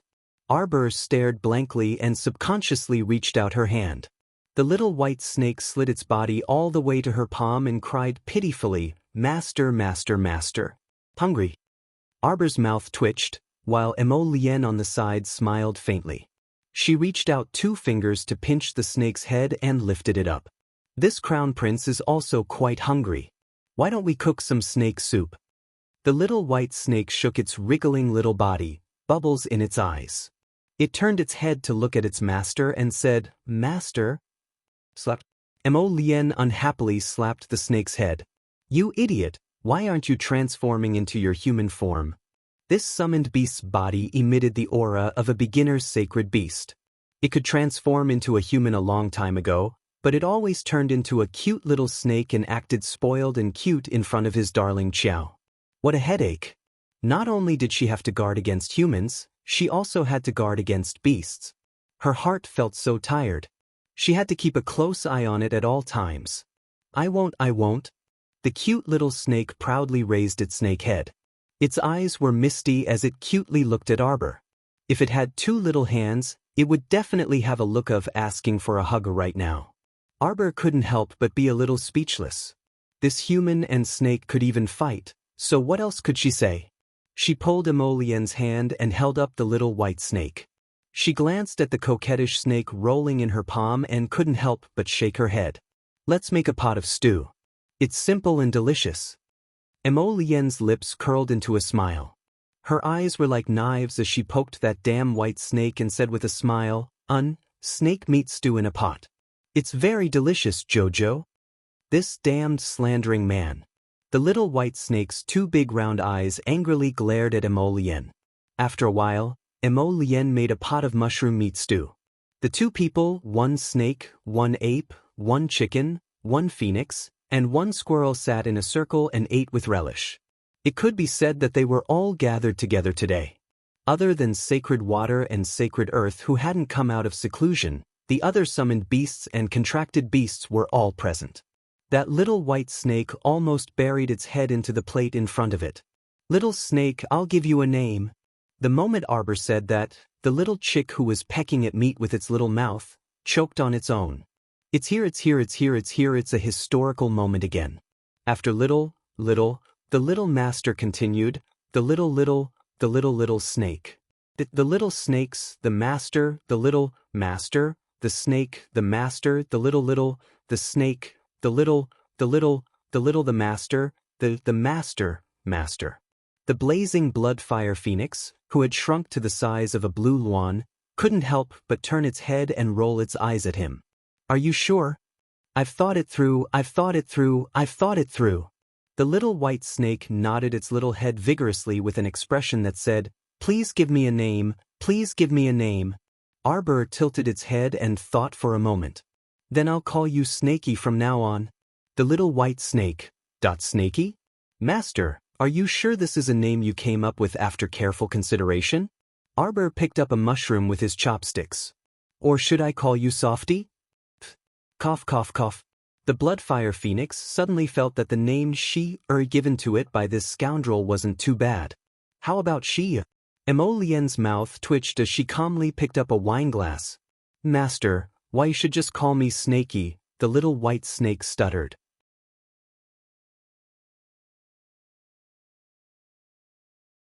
Chapter 1401. Take a closer look, you're snow white all over. How about I call you Whitey? No, master. This little fat squirrel is also covered in white fur. He's more suitable for this name. The little snake betrayed his teammate without a second word. Chirp. The little fat squirrel expressed that he didn't understand what they were saying at all, and his little furry face revealed a bit of foolishness. Don't bully Chirp. He's so small, and his comprehension is limited. Arbor said softly. After saying that, the phoenix, chicken, snake, and ape all swept a disdainful glance at the fat squirrel that was acting dumb. Jojo, high-level mystic beasts all have spiritual intelligence, not to mention the ones beside you. As long as they're divine beasts and above, they can all transform into human form. Emolien coughed lightly and said while pointing at the little fat squirrel, he should be a sacred beast. Otherwise, when the Bloodfire Phoenix egg entered your conscious pool back then, you would have kicked it away long ago, no? Arbor blinked.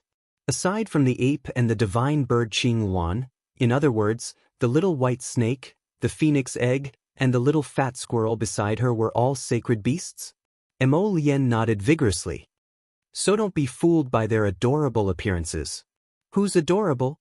The Bloodfire Phoenix was the first to cry out in defiance. This lord has never acted cute or foolishly. Don't compare me with those two idiots.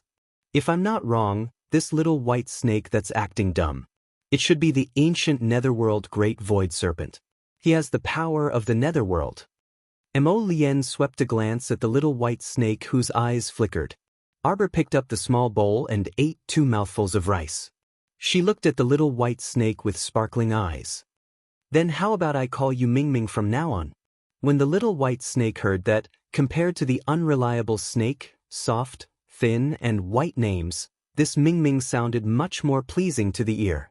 It quickly nodded its head and agreed, worried that its little master would go back on her words. The Bloodfire Phoenix's mouth twitched. I'm no longer an egg. Oh right. Last time I named you Fire. Arbor nodded. The day after tomorrow, I, your master, may go into seclusion for a few days and take that bone-forging pill. All of you better behave yourselves. Don't fight with each other, okay? All of them nodded their heads in unison. At first glance, they looked rather obedient. Master Silver, that immortal venerable is here. He has been pacing back and forth in your sleeping quarters. I think he doesn't know how to get in. Why hasn't he disappeared yet? Arbor looked at Mo Lien in shock. He's been here all this time? Yes. Mo Lien nodded slightly. These days, I've had Hidden Flower accompany him to drink and chat. Don't worry, he won't be too bored. Master, do you want to drag him in? Hey, what do you think? He should be an expert in the God realm. Wouldn't it be a problem if he didn't go back? Wouldn't the Heavenly Tao find trouble with him? Or could it be that there was actually a freaking God-sending talisman, but she just didn't know how to draw it? Chio laughed. Master, you have a lot of God realm experts around you. Don't all of them rely on things like Dharma treasures to hide their auras and hide from the Heavenly Tao's search? Arbor was startled, and his gaze naturally shifted to Mo Lien. Chio chattered endlessly. What's there to be afraid of? At worst, I'll just be dragged to the Heavenly Tao's punishment realm for a walk. Chio, what did you say? Master, what did I say?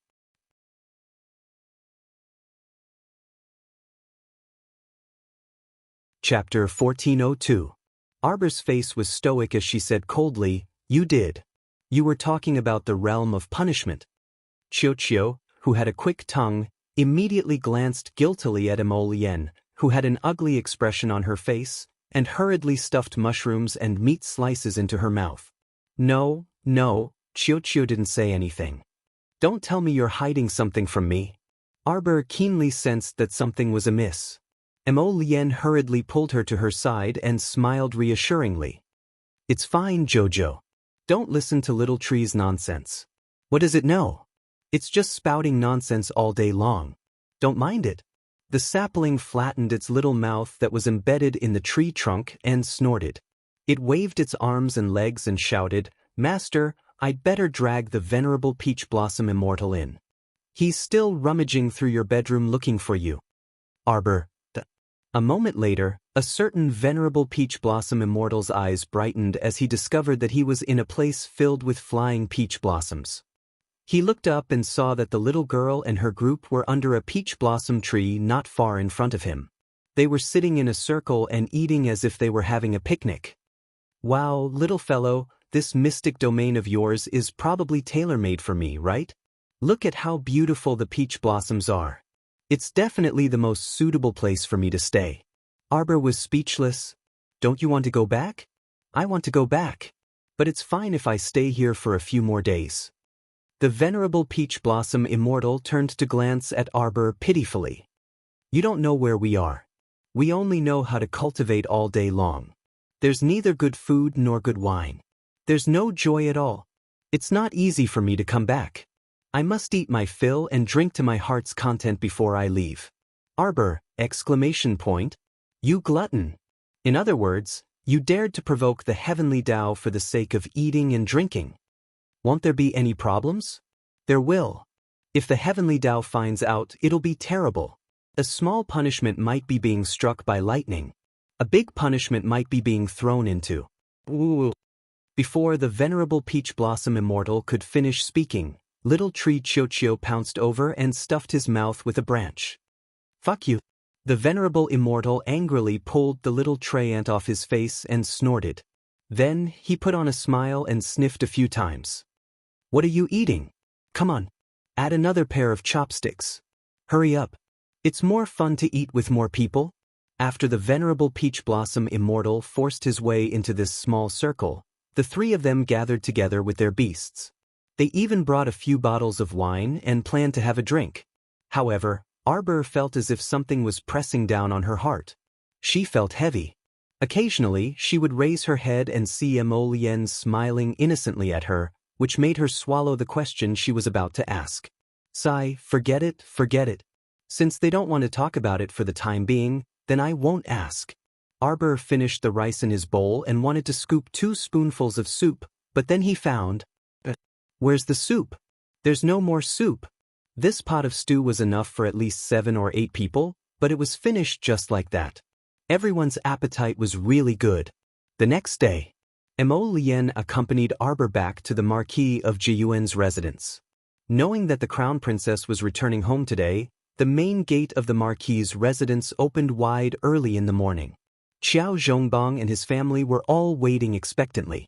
When they heard a servant come to report that the Crown Princess's carriage had already entered Minshun Avenue, they immediately rushed over. Xiao Zhongbang, second Uncle Xiao, and the rest of the family all rushed toward the main gate and looked at the entrance excitedly. They saw a handsome man and a beautiful woman appear at the main gate hand in hand.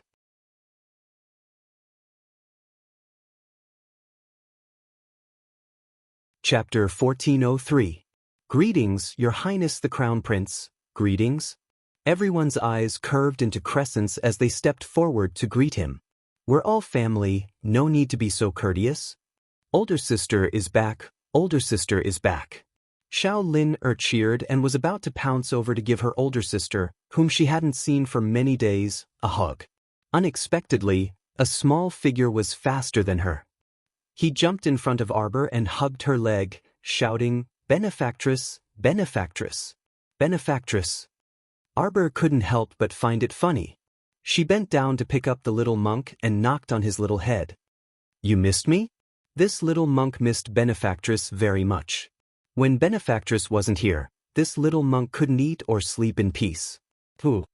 The little monk sniffled and nodded. You heartless little one. Wei Ziqin was amused and annoyed at the same time. I wonder who's been cooking all kinds of vegetarian food for you recently to make you happy. Benefactress's mother, the little monk said in a childish voice. Arbor rubbed his little bald head in amusement.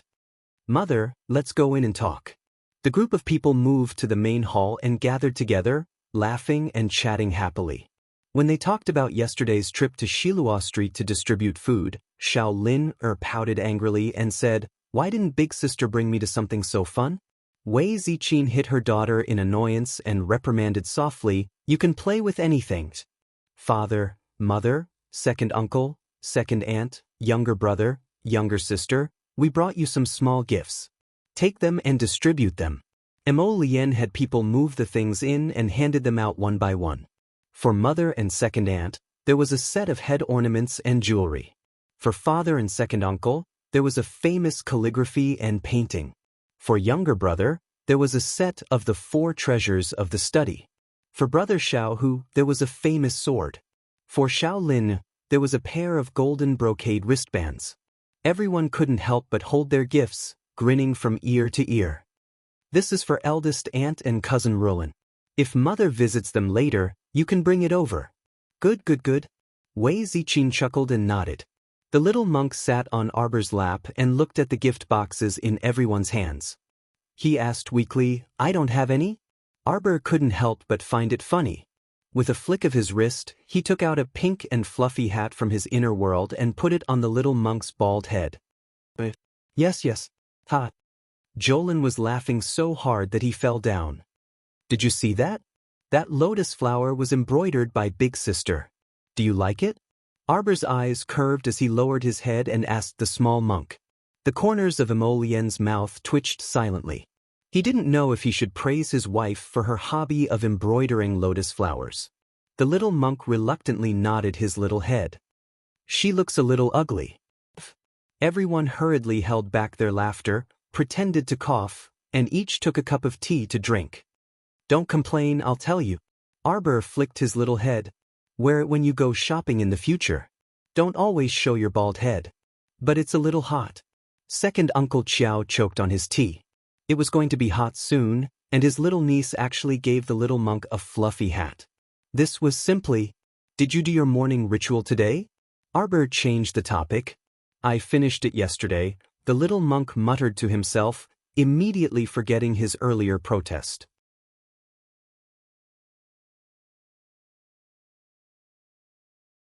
Chapter 1404. After eating lunch, Arber followed Emolien back to the Eastern Palace. Since he didn't have anything to do in the afternoon, Arber took out the bone-forging pill and glanced at it. "Are you going to take it now?" Emolien asked as she set down the scroll in her hand. "Chio said it would take 3 days, but I feel like it's a bit of a scam. It'll probably take 5 to 7 days. Okay, if you finish forging as soon as possible, there won't be any problems afterwards." Emolien wouldn't stop things that could increase her strength. On the contrary, she was very supportive. Arber nodded. "After forging my bones this time, I hope that my body won't be so weak when fighting against people below the spiritual realm. At the very least, I won't vomit blood after getting hit by 2 palms. Jojo, you will definitely succeed." Emolien nodded with a smile. "Let's go. I'll bring you to the cultivation area in the back room of the bedchamber to enter closed-door cultivation." Arber hummed in assent and stood up, allowing her to lead him to the secret room. After the stone wall on the wall shifted back to its original position, Emolien turned around and walked out of the secret room with a smile.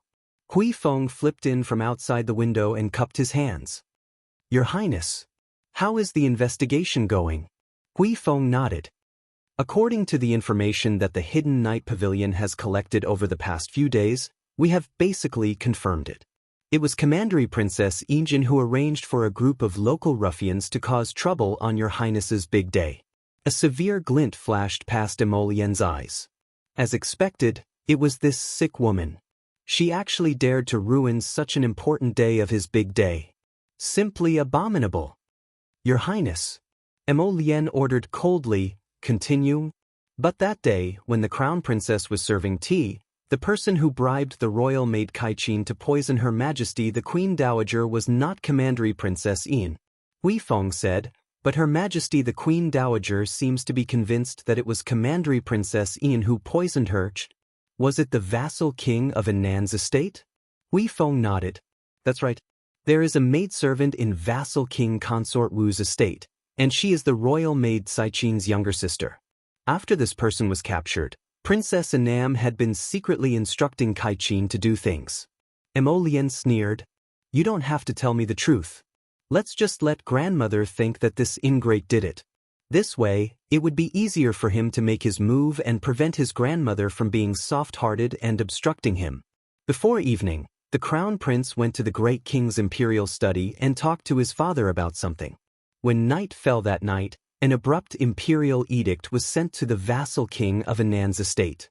The edict praised the vassal prince of Anan both overtly and covertly, saying that since the vassal prince had reached the marriageable age, Commandery Princess Yin and was to be his principal wife. This edict came out of nowhere and caught everyone off guard, but the vassal prince of Anan was rather happy. Previously, he was still looking forward to how he could get his father to ask the great king for an imperial edict. He didn't expect that the edict would come just as he was thinking about it. Although it came very suddenly, it didn't hinder him from achieving his goal. The vassal prince of Anan, Cho Fu, was very happy. He led his family members to kneel down and respectfully receive the edict. On the other hand, the vassal king consort of Anan and the vassal king consort looked at each other in bewilderment, not understanding why this edict was issued so strangely. When Hui Feng reported this matter to the Crown Prince was taking a nap in the studies compartment, so he merely nodded when he heard this. He was the one who went to ask for the imperial edict, so he already knew about it. But why does the crown prince want to fulfill the vassal prince of Annan's wish? Hui Feng asked in puzzlement. It had to be known that the vassal prince of Annan had always been interested in Commandery Princess Yin and had already expressed his desire to marry her. The crown prince scoffed. We are going to fulfill their wishes and let them die.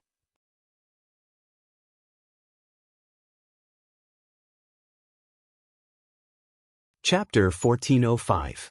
A pair of scumbags and a bitch, what a joke. Of course, they couldn't do anything to the vassal king of Annan's family for no reason. After all, the vassal king of Annan's ancestors had fought alongside the former king. If they were to target a meritorious official for no reason, not to mention that the common people's spit would drown the Mo family, even the imperial censors would certainly remonstrate to death. However, the vassal king of Annan's estate had been constantly making moves recently. What was even more laughable was that they thought he was unaware as the crown prince. It was fine, let them continue to make trouble. By then, Yin would have already married into the family, so he could behead them all at once. This way, they would have a companion on the road to the Yellow Springs. At that time, not to mention that he was vicious and merciless, they had brought this upon themselves. Hui Feng looked at Prince Mo's expression and quickly lowered his head. Your Highness, there is another matter. The several dozen burly men who caused a ruckus on South Shilua Street should have been hired by someone. Someone wanted to cause a large number of casualties, but they didn't expect Your Highness to arrive so quickly with the royal guards. The crown prince narrowed his eyes. Continue investigating and ferret out the mastermind. He had a premonition that the organization behind this wanted to make another move after failing to clean up the polluted water source. This time, perhaps they were targeting the Mo Kingdom base. After all, the Mo Kingdom base had the most human traffic and had the most complete defensive fortifications. As long as they wiped out the Mo Kingdom's defensive fortifications, it would be easy to dismantle the other fortifications. He keenly sensed an impending storm, and he closed the book in his hand. On the other side, when news of the betrothal reached Commandery Princess Yin's Anya Pavilion, she simply couldn't believe her ears. What did you say? Say it again. The fine-toothed comb in Commandery Princess Yin's hand unwittingly fell to the ground with a clatter. She sat on a small stool with her long hair draped over her shoulders. Her eyes were wide open, and her rosy face after bathing appeared as ghastly pale as a sheet of paper. Su immediately burst into tears. Miss, the great king's decree has already reached the vassal king of Annan's estate, and the vassal prince of Annan has already received it. The wedding date is set for 1 month from now. After the Queen Dowager's birthday banquet, it will be Mrs. turn to get married. Commandery Princess Yin's vision darkened, and she nearly toppled off the stool. Fortunately, Su saw that something was wrong with her and immediately rushed forward to support her. Miss, you have to hold on. You must not fall. What did the Empress Dowager say? The Queen Dowager also knows the great king's intention behind this marriage decree? Commandery Princess Yin shrieked. How can the great king make such a decision on his own? Without the Empress Dowager's permission, she personally arranged my marriage. Please be careful with your words, princess. On the side, the long-faced senior maidservant Ming Qian calmly said, the great king did not disgrace the Commandery Princess's reputation by betrothing you to the vassal prince of Annan. Even if the Queen Dowager finds out, she probably won't object. No, I won't marry him. I will not marry Chofu. I won't. Commandery Princess Yin stood up, losing control of her emotions. This was the first time she had revealed such a furious and agitated expression. I want to see the Queen Dowager. Su, follow me to see the Empress Dowager. Yes. Miss, please think thrice. Ming Qian hastily chased after her and shouted, in the current situation, the great king has already issued his royal edict. It is impossible for the Queen Dowager to disgrace the great king for the Commandery Princess's sake. Commandery Princess Yin instantly collapsed onto the small stool.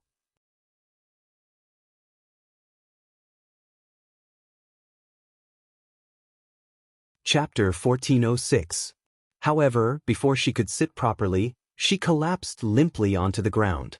Su-er's heart ached when she saw this, and she called out repeatedly, "Miss, miss! Help me to the Queen Dowager! Help me over!" Commandery Princess eaged and pleaded with reddened eyes and tears. No matter what, she had to go and try. No matter how slim the hope was, she could not just casually entrust her future to a strange man like this. She couldn't accept it, she couldn't accept it. A summer rain abruptly arrived after dusk. The torrential downpour poured down like a hole in the sky. Thunder boomed. Two people were kneeling in the rain, their faces covered in mist, unable to open their eyes from the rain. Feng Gu walked up to the two people while holding an oil paper umbrella. She looked down at the two delicate women kneeling on the limestone floor and said with a shake of her head, "Commandery Princess, it's raining heavily outside. You had better return early." "Nanny Feng, I want to see the Queen Dowager." "Nanny Feng. The Queen Dowager has already rested." Feng Gu gazed at her coldly before telling Su-er, "Why haven't you brought your master back yet?" "Nanny Feng, I want to see the Queen Dowager. I want to see the Queen Dowager, Nanny Feng." "Commandery Princess, don't be so unappreciative. What kind of person is Her Majesty the Queen Dowager? Is she someone you can meet whenever you want?" Feng Gu swept her an indifferent glance and said, "Why haven't you withdrawn yet? Do you want me to order the royal guards to carry you back?" She said this extremely bluntly. Commandery Princess Yin collapsed to the ground in shock and fury. Under the rain and wind, she actually fainted in Su-er's arms. Miss. Su-er shrieked in shock. Feng Gu scoffed inwardly with a mocking expression. She turned to instruct a junior royal maid behind her coldly, "The Commandery Princess is unwell. Go to the Royal Physician Building and invite a royal physician over to take a look." Su-er supported her young miss who had fainted and shouted at Feng Gu's departing figure, "Nanny Feng, Nanny Feng." Su-er felt chills in her heart.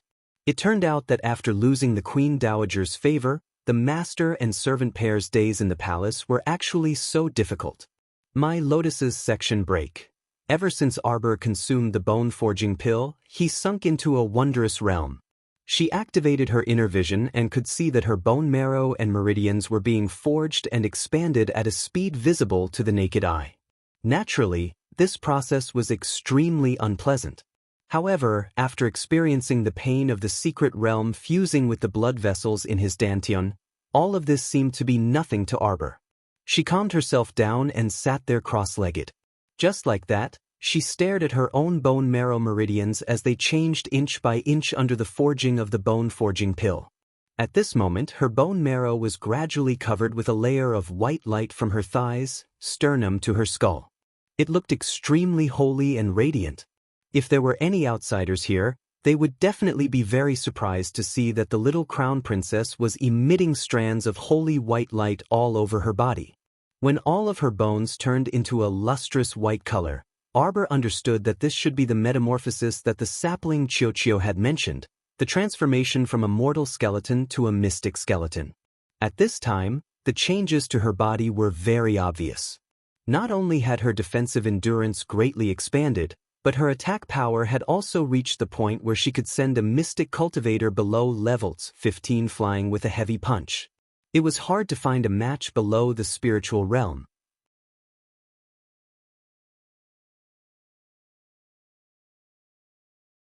Chapter 1407. No, she might even be able to disregard the attacks of some low-level soul realm cultivators as ineffective against her. Moreover, the changes to her bone marrow continued to change with the passage of time. With this change, Arbor truly felt the horror of having her broken bones reconstructed. It was the pain of having her bones broken inch by inch and being reconstructed anew. Even the bloodline in her body could not help but scream crazily. Pain. It was too fucking painful. However, she could not be afraid of this pain. The more she thought about it, the more it hurt. She could only overcome this psychological fear by facing it head-on. Miss Chiao simply blocked her 5 senses, concealing her spirit and chi, and entered a state of complete emptiness. However, the pain in her bone marrow did not mean that she could not feel it immediately after blocking her 5 senses.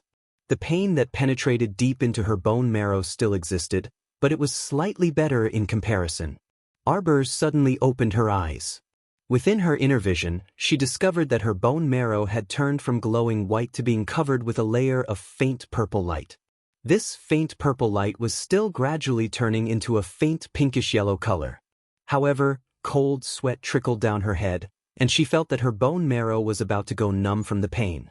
Suddenly, a pink figure appeared beside her. With a flick of his sleeve, the little girl fell to the ground with a plop. A certain venerable immortal sighed. With another flick of his sleeve, he supported her body. The little tree Chiochio's tree face was full of guilt. Dodo hopped out of the paradise. Master, master, master. So noisy. The venerable immortal brushed this noisy tree man aside in annoyance. You are too bold. You actually gave her a god-level bone-forging pill. If she can't take it, you know what will happen. Master, she won't be able to take it. The venerable peach blossom immortal glared fiercely at the tree man. She has already reached the half-step immortal bone realm. If she takes another half-step, what do you think will happen? Her mystic realm cultivation will not be able to take the violent transformation of her bones and blood. She will. No. The little tree man was sweating profusely as he spun around on the spot. Then he wailed, I was wrong. Venerable immortal, please save her. She's fine. The venerable peach blossom immortal glared at the little tree. Haste makes waste. You'd better remember this. The little tree ant drooped its head listlessly. 5 days later, Arbor opened a pair of slightly dazed eyes and was shocked by a little tree ant that suddenly jumped in front of him and cried loudly. What exactly did little tree experience? The leaves on his head seemed to have been roasted by fire, and there were 2 panda eyes hanging on his head.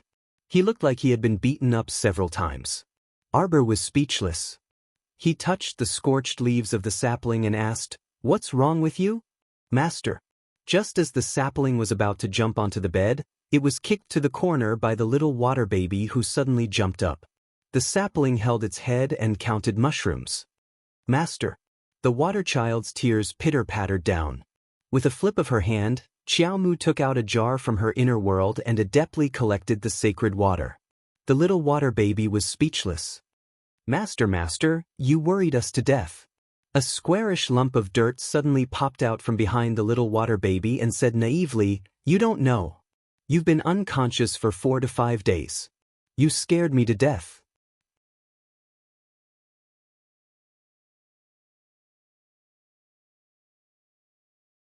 Chapter 1408.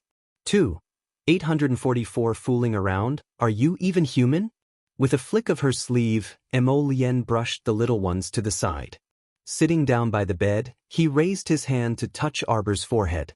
The man's eyes were slightly worried. Jojo, you're too much of a troublemaker. Arbor blinked, looking at him in confusion. She glanced at the little tray ant hiding beside the cabinet, and her heart skipped a beat. I thought you were going to forge your bones, and only forge your mortal bones into a mystic skeleton. I didn't expect you to take a god-tier pill. Arbor instantly glanced at the little tray ant hiding behind the cabinet, looking at her with a guilty expression. Needless to say, it must be this troublemaker's doing. She knew this little guy was unreliable. Sure enough, he wanted her to reach the heavens in a single bound. But she was only at the 14th level of the profound realm. If she couldn't reach the heavens, she would explode. But at this moment, she secretly looked inside herself, and could see that her bones were actually an extremely light yellow. I forged my spirit bones? Not only that. Emolien shook her head. You forged your half-step immortal bones. Emolien helplessly reached out to stroke her head. With your current body's defensive power, as long as you aren't surrounded by more than 10 great spirit masters at the same time, most spirit masters below the 10th level won't be able to do anything to you. Arbor's eyes brightened. Originally, her original goal was to not get injured in the hands of people below the 5th level of spirit masters. She didn't expect the forging of her bones to go so smoothly this time. Smooth your head. Emolien raised her hand and lightly patted her forehead. She snappily grabbed her and gave her a hard bite on her little face.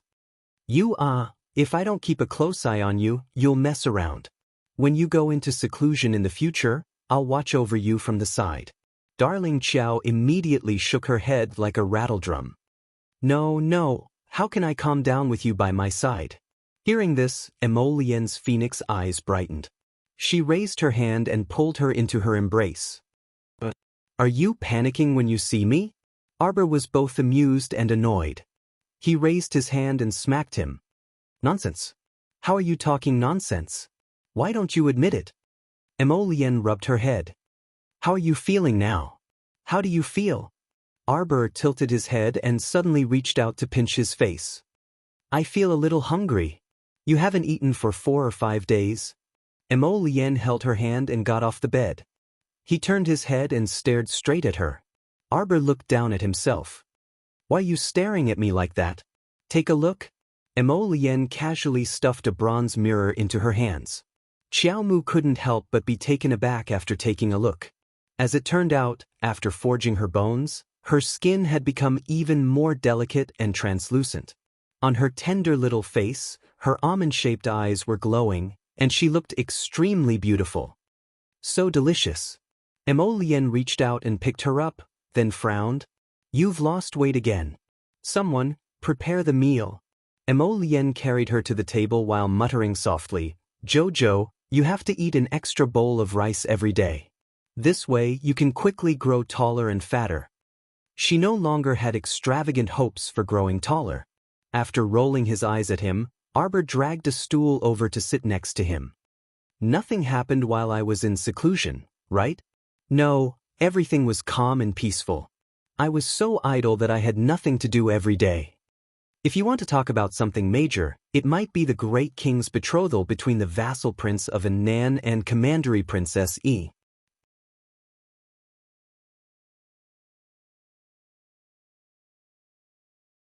Chapter 1409. Arbor, who was drinking soup, almost choked. You did it? Her expression was a bit odd. Emolien nodded vigorously, looking like he was asking for praise. He looked at his wife with a grin and said, Who told that Inyan to always hover around us like a housefly? It's so annoying. The earlier we marry her off, the easier it'll be. What do you think of my handling of this matter? Not bad. Darling Qiao also nodded in agreement. I don't know what's wrong with that person, but she always likes to deliberately get close to me. Do I look that stupid?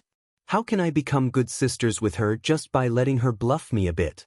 How can there be such a comical thing in this world? I don't like her. She's terribly scheming. Arbor scooped up a spoonful of rice and swallowed it. When she looked up, she saw Emolien, this guy, staring fixedly at her with his flickering phoenix eyes. You don't know why she got close to you? How would I know? Arbor scooped up another spoonful of rice and swept him a suspicious glance. Cough, then let me ask you something. Emolien coughed lightly and moved the stool closer to his wife. He asked cautiously, That day, we ran into Old Fourth, which is the 4th princess. Do you still remember? I remember this. She even ran to your father and fiercely complained about me, saying that I beat her up so badly that she couldn't go out to meet people. Arbor fumed whenever she recalled this matter. Why don't you tell me, when and where did I beat her up? The crown prince couldn't resist face-palming. My darling, you really don't remember? Arbor's hair would stand on end whenever she heard the words, don't remember. After experiencing passive amnesia, she would often stubbornly say to other people that she remembered everything. How could I not remember? Emolien really wanted to laugh when she glanced over with her small gaze. Subsequently, he nodded repeatedly with an everything my wife says is right attitude. He quickly said, Right, you remember everything. It was that time when you stepped in to save eldest Qin on the street. You beat up Old Fourth. Arbor was suddenly enlightened. Why didn't you say so back then? Emolien couldn't help but be speechless. It seemed that some people, no matter how many times his wife saw them at the palace banquet, would turn a blind eye to them. No wonder she looks familiar to me. Arbor muttered to himself as he ate a mouthful of food from his small bowl. But she still had the cheek to cry to your father. She's robbing people on the street. Is she in the right? Mo Lien, duh. Bao Bao, she really wasn't here to rob us that day. She was here to capture eldest Qin. Mo Lien felt that it was necessary to talk to the little girl about the relationship between men and women, lest she was either cultivating or fighting all day long. Prince Mo thought to himself that if he chatted more, he would definitely be enlightened one day. But Arbor looked at Mo Lien curiously. Why? Mo Lien coughed lightly. You've heard that Mo Shuang wants to marry eldest Qin, right? It must be because Mo Shuang likes him that she wants to marry him. Arbor put down her bowl and chopsticks. But didn't eldest Qin reject her long ago? Yes, but there are so many infatuated men and resentful women in this world. It's not as if the other party can give up just because the other party rejects, right? Arbor instantly understood and nodded. Fourth princess is too persistent. Mo Lien, say, this little girl doesn't understand, but she immediately understands when you tell her. Say, she understands, but she always looks like she doesn't understand. How worrying.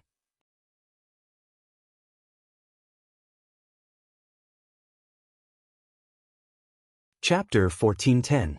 What you mean is, that Commandery Princess Ying actually likes you and wants to marry you?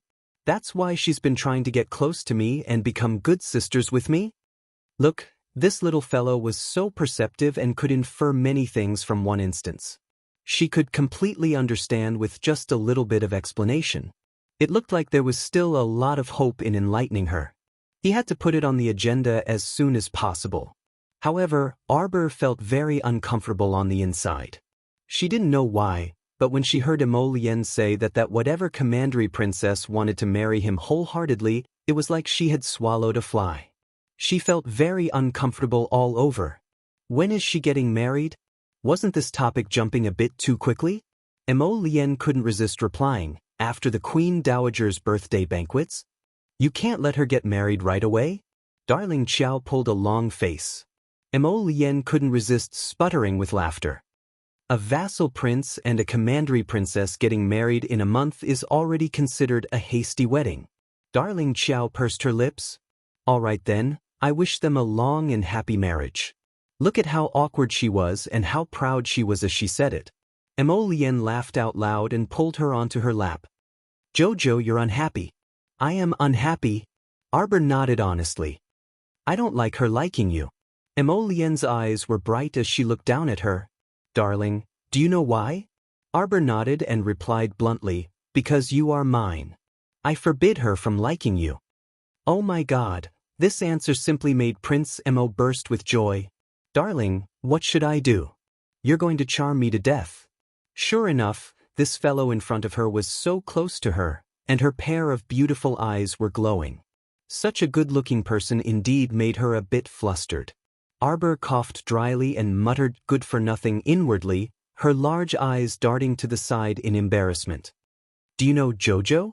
Mo Lien cupped her small face in his hands and gazed at her intently as he said seriously, my love for you is already indescribable with words. Arbor thought about it and nodded. Me too. Prince Mo held back his laughter and said seriously, my love for you is so deep that you can't even imagine it. Darling Qiao tilted her head and thought for a moment before nodding. Me too. Look, this little guy is interesting. She was a person who wouldn't act until she saw a rabbit. You have to take a big step first, then she will follow you and take a small step. She will follow in small steps, and one day she will be able to walk side by side with him. Prince Mo once again praised himself in his heart. How could he have been so wise and farsighted back then? He really admired his own wit. Arbor reached out to rub his face. I just don't get it. Since fourth princess has already been clearly rejected, why can't she just switch paths? Why must she run headlong into an iron-headed tree like eldest Qin? Not everyone is as decisive as you. Prince Mo's heart stirred, and he hugged her tightly in his arms and stroked her hair.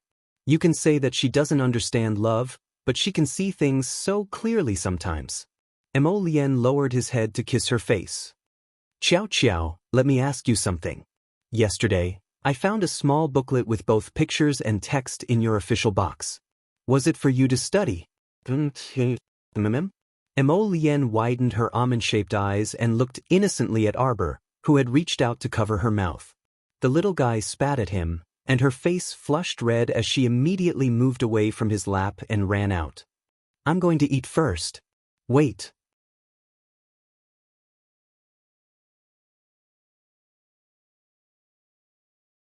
Chapter 14:11. After the eagle's cry, the well-built black-clothed youth stepped onto a huge rock and stretched out his left arm to catch the eagle that was flying straight down towards his face. The eagle's small, sparkling eyes looked back and forth as it let out several short cries. Congratulations, young lord. Congratulations, young lord. You have tamed the most ferocious eagle king of our western wilderness prairie. An earth-shattering roar came from behind the youth. The youth turned around, his wolfish eyes hidden in the messy hair in front of his forehead, emitting an unruly and ruthless light. He raised the eagle on his left arm high up. In an instant, the several hundred personal attendants below erupted into thunderous roars of praise. Young lord, young lord, young lord. The youth was about 20 years old. He was tall, his skin was nearly the color of wheat, and his hair was combed into a small braid. His facial features were deep and handsome. His black tights wrapped around his perfectly streamlined body, and his entire person exuded a wild, unrestrained, and awe-inspiring domineering aura. Young Lord didn't come out of seclusion for 3 years, but the moment he did, he intimidated everyone. The white-haired Aikido tribe patriarch Ahan, whose face was covered in wrinkles, said with a smile, "Young Lord is growing too quickly. In the blink of an eye, he has grown to the point where we are left in the dust," another clansman said with a smile. "Patriarch, Lord Patriarch." In the distance, a young clansman riding a horse quickly arrived in front of Patriarch Ahan. He dismounted and respectfully handed over a letter. "This is news from Northern Mo." Ahan frowned. He opened the letter and quickly skimmed through it. He couldn't help but be startled. "I didn't expect that Northern Mo's royal crown prince has already gotten married." "Father, what is the news?" The youth Asai collected his gaze and quickly walked over to Ahan. "It's news from Northern Mo. Take a look." Ahan handed the letter to him. Asai took the letter and gave it a cursory glance. His wolfish eyes glowed with a faint green light. "Father, the letter says that Northern Mo's Queen Dowager's 70th birthday has been set on the 8th of June. I plan to personally lead a team." "What?" Ahan was taken aback. He then shook his head and said, "That's inappropriate. With your status, why do you need to attend the birthday celebration of a mere Northern Mo Queen Dowager?" "Heh, the birthday celebration is just an excuse.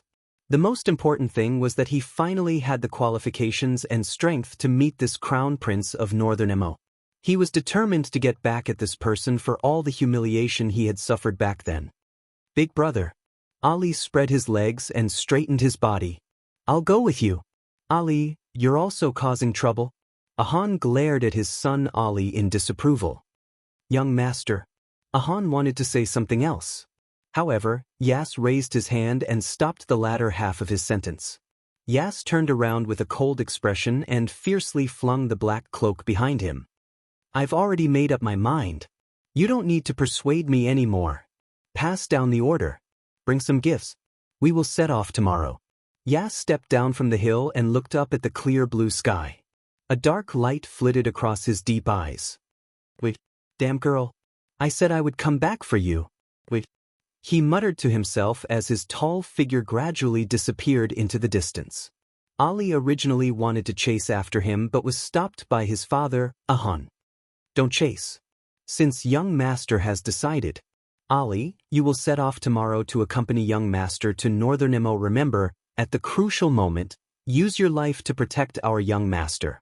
"Yes, father."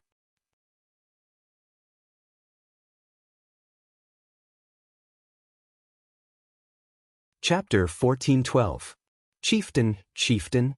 Two clansmen carrying wooden bows on their backs rushed over excitedly. "Chieftain, we've discovered the figures of the Alava tribe." "Oh, these little rats are finally willing to come out of their holes to look for food. Go capture them all." Ahan raised his hand and roared. The roars of the vigorous clansmen instantly echoed in all directions. On the other side, after ACI left the slope, he headed toward the tent area next to the water source. There were many large and small tribes like this in the western wilderness. Each tribe would lead their clansmen to choose a place with abundant water and grass to set up camp and pass their days. However, in recent years, the ecological environment had worsened. The drama of fighting for territory occurred every day in the western wilderness, and people died everywhere. 3 days ago, a small tribe nearby had collectively turned into zombies overnight. Fortunately, he had already come out of seclusion and led his clansmen to quickly and appropriately clean up, preventing the crisis from spreading. He pursed his lips and pulled open the curtain of the large tent with a swish with a handsome face that didn't have a smile on it. A fiery and delicate body pressed against him and wriggled coyly on his body. She called out sweetly, "Big brother eh?" Tai frowned and pulled off the woman clinging to him.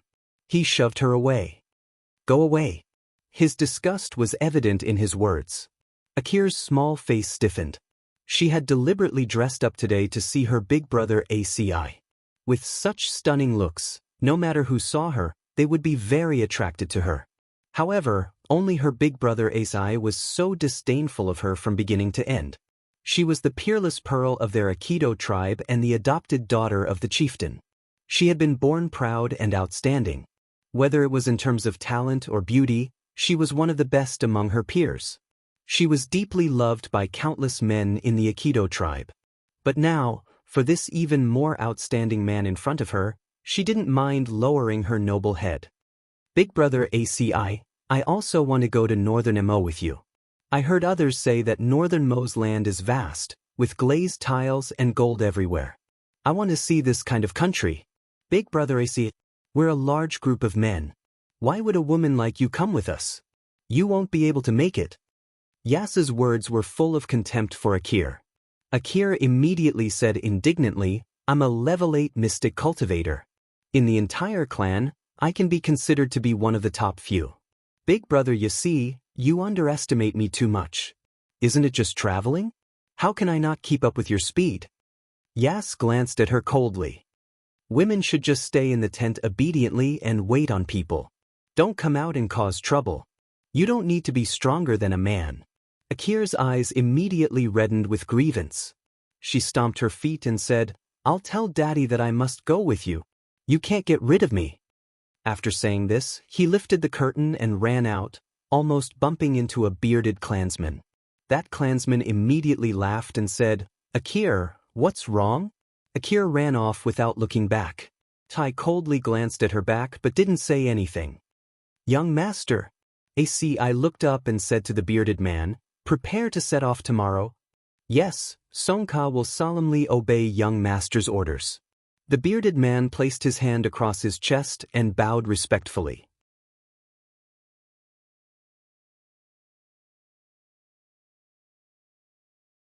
Chapter 14:13.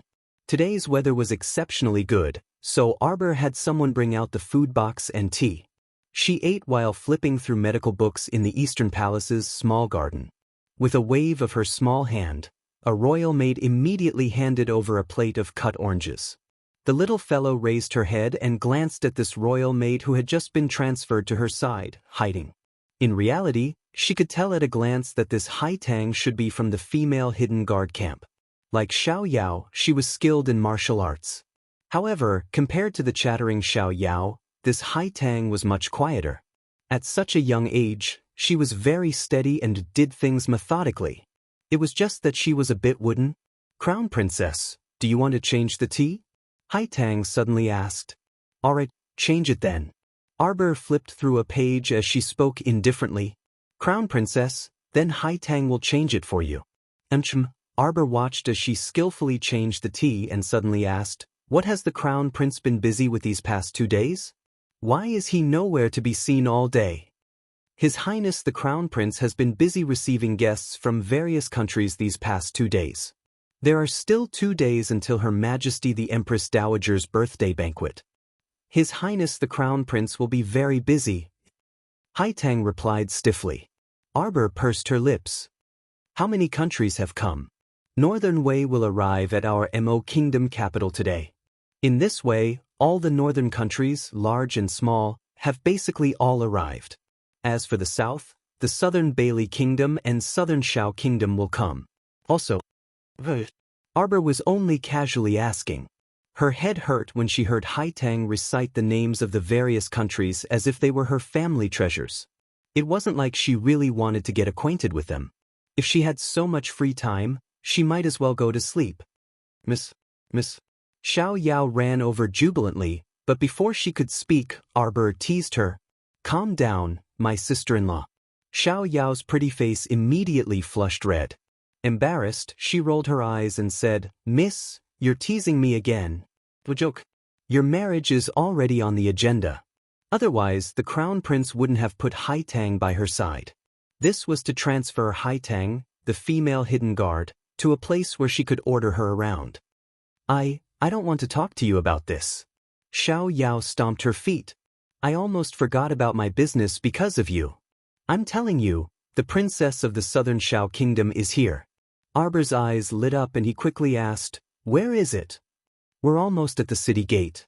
Xiao Yao beamed with joy and said, Miss, do you want to go out of the palace and take a look? Today, the streets are even more lively than yesterday. Do I look like someone who likes to join in the fun? Arbor said expressionlessly. Xiao Yao was about to say no fawningly when she heard Haitang's stiff voice suddenly ring out. Xiao Yao, .io big sister, you can't be little master's personal guard like this. Seeing that the little stoic was about to flip out, Xiao Yao quickly said with a smile, Miss, of course you're not someone who likes to join in the fun. Unfortunately, your subordinates like us just like to join in the fun. As she said this, she tugged at Haitang's sleeve and repeatedly signaled her with her eyes. Haitang nodded dumbly. I like to join in the fun the most. Arbor's mouth twitched, and she found it funny on the inside. She waved her slender hand and summoned a huge Qinglun. Let's go. Let's go meet those old acquaintances. She didn't expect that something would go wrong at this moment. Black Monday, so tiring. I'm going to sleep tomorrow.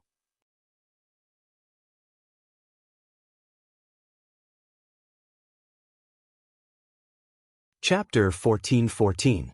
The most important thing was to see Xiaomi, that fool. Arbor didn't care about the others at all. On the other side, Haitang was startled.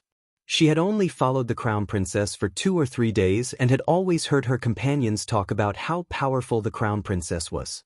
Today, she saw her summon a heavenly bird with her own eyes. The 3 of them jumped up and left the palace without any obstructions. The Imperial Guard commander guarding the gate, Hui Feng, only raised his eyelids before rolling his eyes and turning a blind eye. Hui Fan was a new official. He looked up at the sky and couldn't help but ask curiously, Big brother, isn't that the crown princess? Does the crown princess travel so casually? That's right. When you see this heavenly bird in the future, just ignore it. Hui Feng couldn't help but gulp when he thought of the young crown princess's savagery. If by any chance some idiot went crazy and stopped the young crown prince consort, then there was a 99% chance that he, the commander of the Imperial Guards, would be out of luck. All right, big brother. I'll listen to you. Hui Fan nodded. Arbor's party left the palace and flew to the north gate under Xiao Yao's directions. Miss, the streets around the north gate have been controlled these 2 days. You're wise. We flew all the way here and no one can stop us. Xiao Yao giggled and pointed below. Let's go to the tea house opposite Rui Pavilion. Yes, that Fubei restaurant. People came and went on the streets, and the commoners all saw a large green bird flying towards the city gate. However, the large bird's flying speed was especially fast. In the blink of an eye, it flew to the entrance of Fubei restaurant. 3 slender figures flashed, and the large bird disappeared into thin air. Meanwhile, Arbor's party had already stepped into the first floor of Fubei restaurant. The 3 of you, please come in, please come in. These few days, the imperial court had been welcoming guests from various countries at the North Gate, causing his small tea house's business to be unprecedentedly good. He couldn't stop smiling all day. On this end of North Street, his tea house was relatively high class. If some of the nobles wanted to come and watch the fun, They would definitely go to his tea house. Opposite Fubei Tower, a figure was leaning against the window of Rui Pavilion. His swollen eyes shone with a cold light. I didn't expect the crown princess to join in the fun. Second prince, a girl around 16 or 17 years old, who was wearing a thin red veil, walked out from the inner room. She leaned against the second prince and subconsciously sniffed the fragrance of the dragon's saliva on his body. "Ha, Lily." The second prince raised his hand and patted the girl's head as if he was petting his pet. "Have you picked out your jewelry?" "I have." Wei Mingli beamed with joy as she nodded and said, "Thank you for your reward, second prince." "Hey, you deserve it. As long as you do well in the future, these rewards will continue to come." Did Imperial Father think that he would starve to death by stopping his salary for 3 months? His second prince estate at least held some businesses, and this Rui Pavilion used to be considered a profitable business. It was impossible to make things difficult for him. A cold light flitted through second prince Mo Lu's eyes. How could he take it lying down after being toyed with like a drowning dog? "Lily, are you ready?" Mo Lu lowered his head and looked at the girl in his arms with a lustful gaze. When he thought of having to send such a beautiful woman to that person's side, he felt waves of discomfort in his heart. Fortunately, he had already enjoyed her tenderness.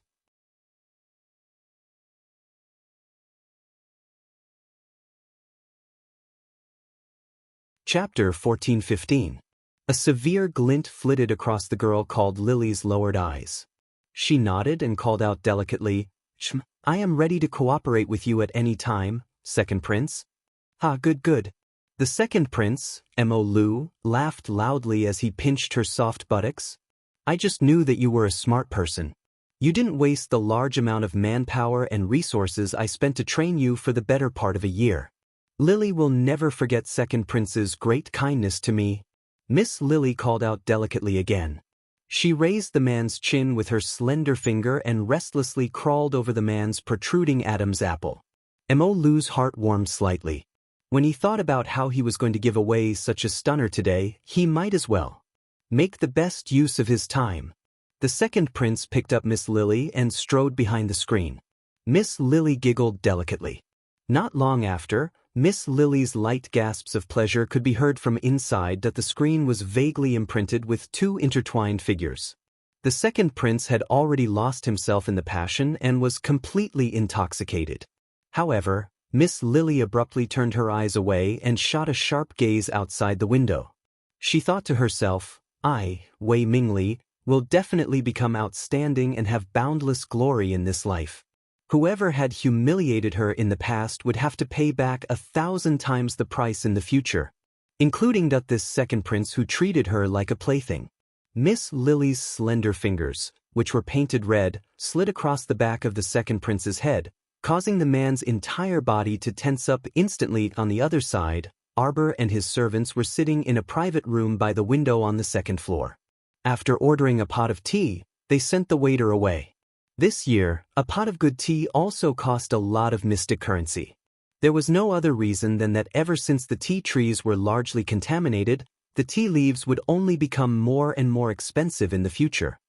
"Commandery Princess, please." A voice came from behind the curtain.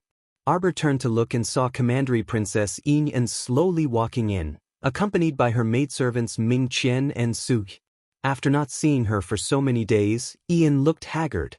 Her palm-sized face was filled with worry, and she looked listless, her eyes very dim. It seemed that as the wedding day approached, her heart was also suffering. However, Arbor did not sympathize with her. She had heard the crown prince mention that this Commandery Princess and had invited many local ruffians to cause trouble for her on the day of her wedding. If she really got her way, wouldn't the crown prince lose face? In addition, the crown prince secretly suspected that the reason why Ding Yun was able to sneak into the palace that day was because someone had led the way. And this guide was most likely Commandery Princess Ian did not notice Arbor and his servants in the small cubicle by the window and headed straight for the private room after entering the tea house. Arbor ignored her and turned his head to look at the bustling scene outside the window. There were guests from various countries entering the Mo Kingdom capital every day these past few days. The people of the Ministry of Rites were very busy making arrangements for the guests' accommodations. At this moment, a commotion could be heard from the northern city gate. The commoners who were watching the commotion all stretched their necks to take a look. They saw a long procession entering the city gate, and the southern Shao Kingdom's flag was mounted on the horse of the person leading the procession. Princess Mi's carriage rolled into the Mo Kingdom capital's northern city gate under the escort of the crowd.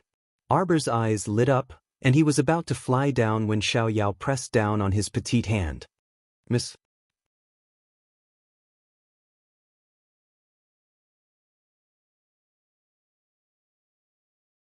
Chapter 1416. Xiao Yao couldn't help but want to laugh out loud. Why was her young miss so strange? You suddenly jumped down in public. With so many guards from the southern Shao Kingdom, it would be strange if they didn't think you were an assassin.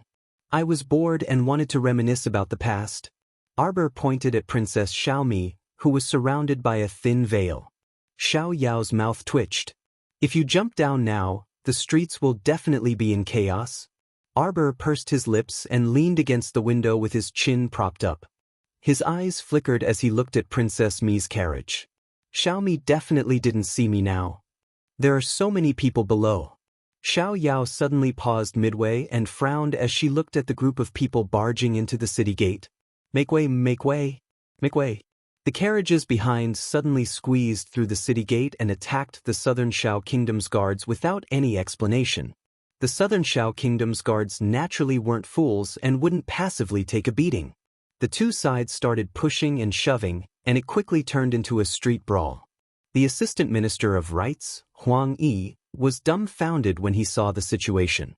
He hurriedly ordered his soldiers to go forward and stop the two sides. Everyone, please calm down, calm down. Who dares to attack our southern Shao Kingdom's people so rudely? Xiaomi angrily shouted. She lifted the thin veil curtain and jumped out.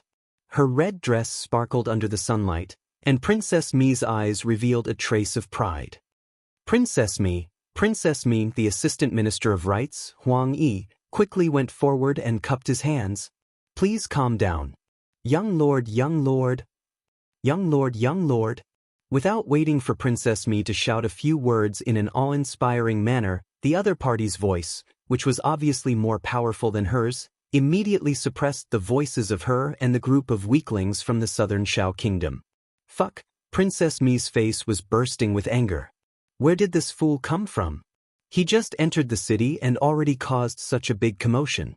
Was he trying to show off his power to Beimoi? Yas was draped in a black cloak. He dismounted from his horse and strode toward Xiaomi. At first glance, Xiaomi felt that this person was somewhat familiar. When her line of sight shifted to the prideful faces of Ali and Akir, she suddenly seemed to recall something. She slapped her thigh and said, Ali, what's your name again? That guy from Aikido. Ali's expression immediately turns furious. He glares at Xiaomi and says, Princess Mi, you dare to be disrespectful to my big brother? This is my big brother, the young chief of the Aikido tribe. You can call him young Master Ace. Oh yes, it's you. Xiaomi nodded heavily as if she had been injected with chicken blood. Yasi, it's me. You must be that idiot Yas. The one who was beaten up like a dog by my sister a few years ago. Haha, I didn't expect that after parting at Shuwang City in the west, we would meet again today.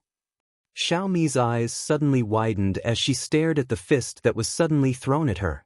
For a moment, she even thought that she was hallucinating. What's going on? This person really dared to casually make a move in Northern Mo's territory. The fist was about to fly toward her face. Earth-shattering bear. Gong Sun Yang roared and immediately summoned the earth-shattering bear to charge forward and block in front of Princess Xiaomi standing motionlessly at the side. Gong Sun Lai couldn't help but twitch his mouth speechlessly. You deserve it. The princess deserves a beating. You said in front of young Master ACI that he was beaten like a dog previously. Who wouldn't beat you up on the spot? Arbor abruptly flew down from the window.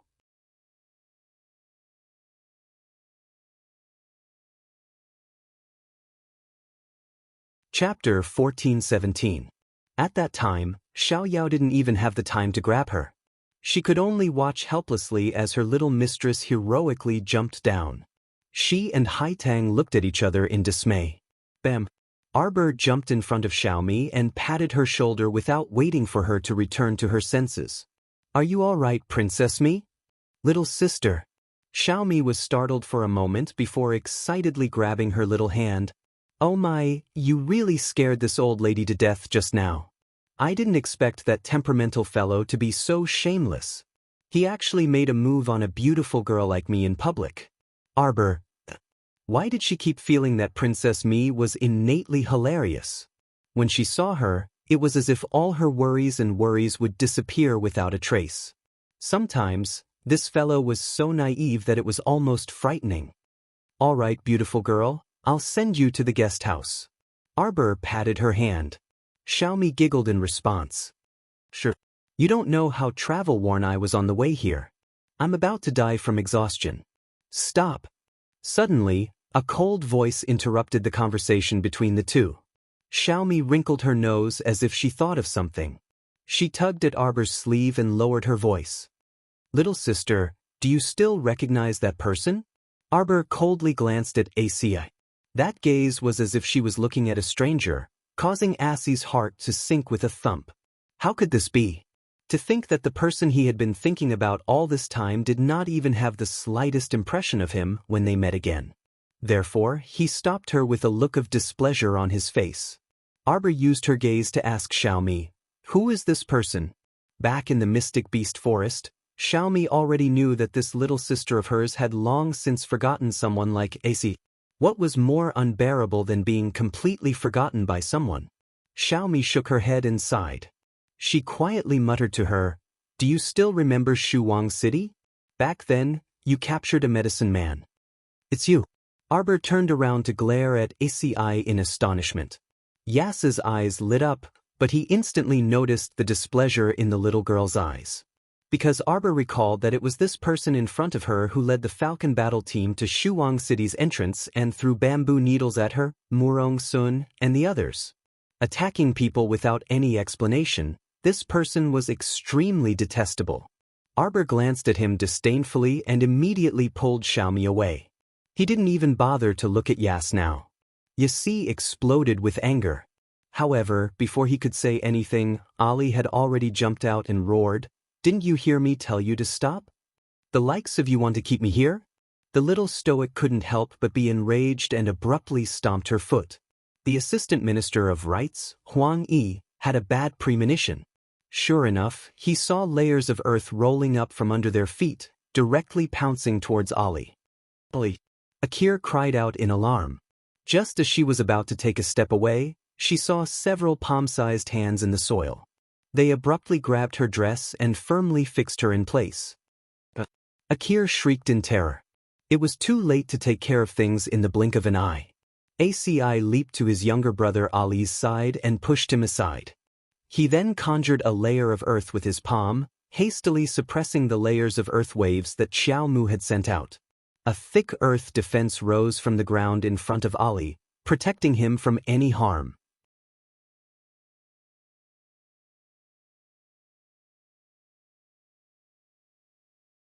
Chapter 14:18. When he looked up again, he saw that Arbor had already pulled Xiaomi far away. ACI couldn't figure out what he was thinking. He stood dazedly on the street like this with mixed feelings in the depths of his heart. However, Akir was already so angry that she couldn't choose her words carefully. How can this woman be so loathsome? She was already loathsome enough when they met in the Mystic Beast Forest, making people feel uncomfortable all over. He didn't expect to meet her again on the Mo Kingdom capital's North Main Street. This woman's loathsome level had clearly increased quite a bit compared to before. Assistant Minister of Rights Huang Yi's expression darkened, and he cupped his hands at Akir and said, Miss, please be careful with your words. Do not be disrespectful to our Northern Prince Mo's consort. In other words, if you dare to be so disrespectful again, I won't be polite to you. Akir couldn't help but be taken aback, and then her heart relaxed slightly. She inwardly thought, that damn girl is already married. Marrying is good. Marrying is good. After marrying, she wouldn't fight with her for Big Brother Assie's favor anymore. She believed that as long as she stayed by Big Brother Assie's side, there would come a day when Big Brother ACI would understand her goodness. Akir smiled softly. Just as she was about to snuggle up to Yas, he unexpectedly shot her a cold glance. Her footsteps froze, and she froze on the spot. I was about to be annoyed to death by this woman. She followed him around all day with a courtship look and didn't even draw a basin of water to look at herself in the mirror. She looked like a vixen and wasn't the woman he liked at all. The woman he liked was definitely with ACI was slightly taken aback and abruptly realized that when he thought of the woman he liked, the little stoic's face once again inexplicably surfaced in his heart. What was there to like about the little stoic, this unlikable damn girl? ACI irritably raised his hand and scratched his head. He turned around and mounted his horse. Without saying anything, he whipped his horse and galloped away at lightning speed. Miss Lily stroked the hair on her temples and walked out of the Rui pavilion. When her sharp gaze swept over Arbor and Xiaomi's departing figures, she recognized Arbor almost immediately. It was her. That arrogant and insufferably arrogant bitch who used His Highness the Crown Prince's power to kick her, Wei Mingli, out the door. She would always remember that expressionless face of hers. Miss Lily's eyes narrowed as she grinned with a gloomy expression. Then she walked gracefully towards a luxurious carriage parked in front of the Rui pavilion. Mingli? You are Mingli, right? Suddenly, a dark and thin old woman stumbled through the crowd and rushed in front of her. She grabbed her wrist excitedly. Wei Mingli forcefully flung the old woman's hand away in disgust. You've got the wrong person. No, I'm not mistaken. You're Mingli. You're my Mingli. The tanned and skinny woman exclaimed. Mingli, Mingli, I'm your grandmother, Mingli. Mingli, grandmother had a hard time looking for you. A cold glint flitted across Wei Mingli's eyes and transformed into a sharp blood blade in an unseen place. But a crisp slap suddenly landed on Granny Nyo's old face, startling her for a moment. Old woman, have you eaten a bear's heart and a leopard's gall? You still want to claim kinship? You should draw a basin of water and take a look at your wretched appearance. Can I, Lily, have such a poor and pedantic relative like you? Wei Mingli pursed her lips and revealed a lofty expression. Granny Nyo was stupefied.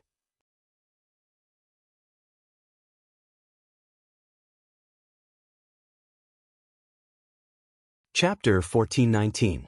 She originally thought that as long as she cried in front of Wei Mingli would definitely take her in on account that she was her grandmother. Who would have thought? Wei Mingli actually slapped her in the middle of the street. Was this still how a granddaughter should behave? Granny Nyo immediately collapsed to the ground and acted shamelessly like a shrew. She wailed, "Granddaughter is unfilial. Granddaughter hit grandmother." Seeing that there was a show to watch, the onlookers immediately surrounded them and pointed at Wei Mingli and Granny Nyo while gossiping. Wei Mingli wasn't angry. Instead, she looked at Granny Nyo on the ground with a sweet smile and said coldly, "Do you think that a dignified official's daughter like me would have such a country bumpkin for a grandmother? My father, Wei Zhong, is a second-rank imperial physician in the Imperial Physician Building. His medical skills are renowned far and wide. My grandmother is naturally enjoying life at home right now. Why would she be like this old woman, throwing a tantrum and rolling around on the streets?" Wei Mingli harumphed coldly and swept a disdainful glance at Granny Nyo. "Why aren't you dragging this ignorant thing away?" Two page boys immediately ran up from behind Wei Mingli and fiercely dragged the throwing tantrum Granny Nyo off the ground, about to drag her away. Granny Nyo hugged the carriage shaft tightly and screamed, "Murder! Murder! Granddaughter killed grandmother." Granny. Madame Nebo, who had been hiding in the crowd for a long time, saw that the time was ripe and immediately rushed out to support her grandmother. She looked at Wei Mingli and scolded her, "Mingli, you shouldn't have done this. Even if you have a foster father now and have a meteoric rise, you can't forget that your biological grandmother is still living in an abyss of suffering." Wei Mingli chuckled. "Then what do you think I should do?" Of course it's... Before Madame Bo could say anything improper, she heard Wei Mingli's cold voice. "What are you all still standing there for? Hurry and chase these two village women away. Go, go, go, go." Several page boys immediately walked out of Rui Pavilion and chased away Madame Ne Nyo and Madame Ne Bo, who were wailing and shouting at Wei Mingli. Go! No, don't chase us away! Mingli! Mingli! The cries grew further and further away. After Wei Mingli boarded the carriage, she immediately put down the curtain in her hand and waved her hand in annoyance. Let's go. Proceed according to the original plan. Those two good-for-nothings deserve to die in the alley and be fed to the dogs. On the other side, Madame Nyo and Madame Bo, who had been chased away, were beaten up by the manservants. Not only did they not get any benefits, but their bodies also hurt from the beating. The two of them scolded Wei Mingli for being unfilial as they walked. When they thought of how their family had ended up like this, and how only the two of them were left, they couldn't help but look at each other in sorrow. Granny, I think we should look for Mingli. There's only hope if you follow her. When the mother-in-law and daughter-in-law saw the glamorous Wei Mingli just now, they simply couldn't believe their eyes. Ever since their entire family was chased out of the Marquis's estate with old Madame Chiao, their luck had deteriorated day by day and their lives were not as good as before.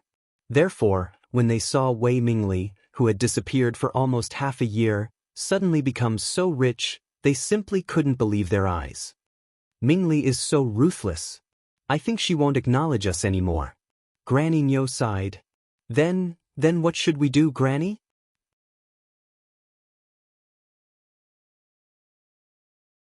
You're tuning in to the Passion Pages YouTube channel.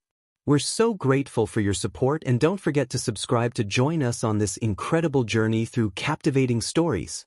Your generosity through donations truly makes a world of difference, as it's the primary source of revenue that allows me to expand and enhance this channel for you. Thank you from the bottom of my heart for being a part of this adventure.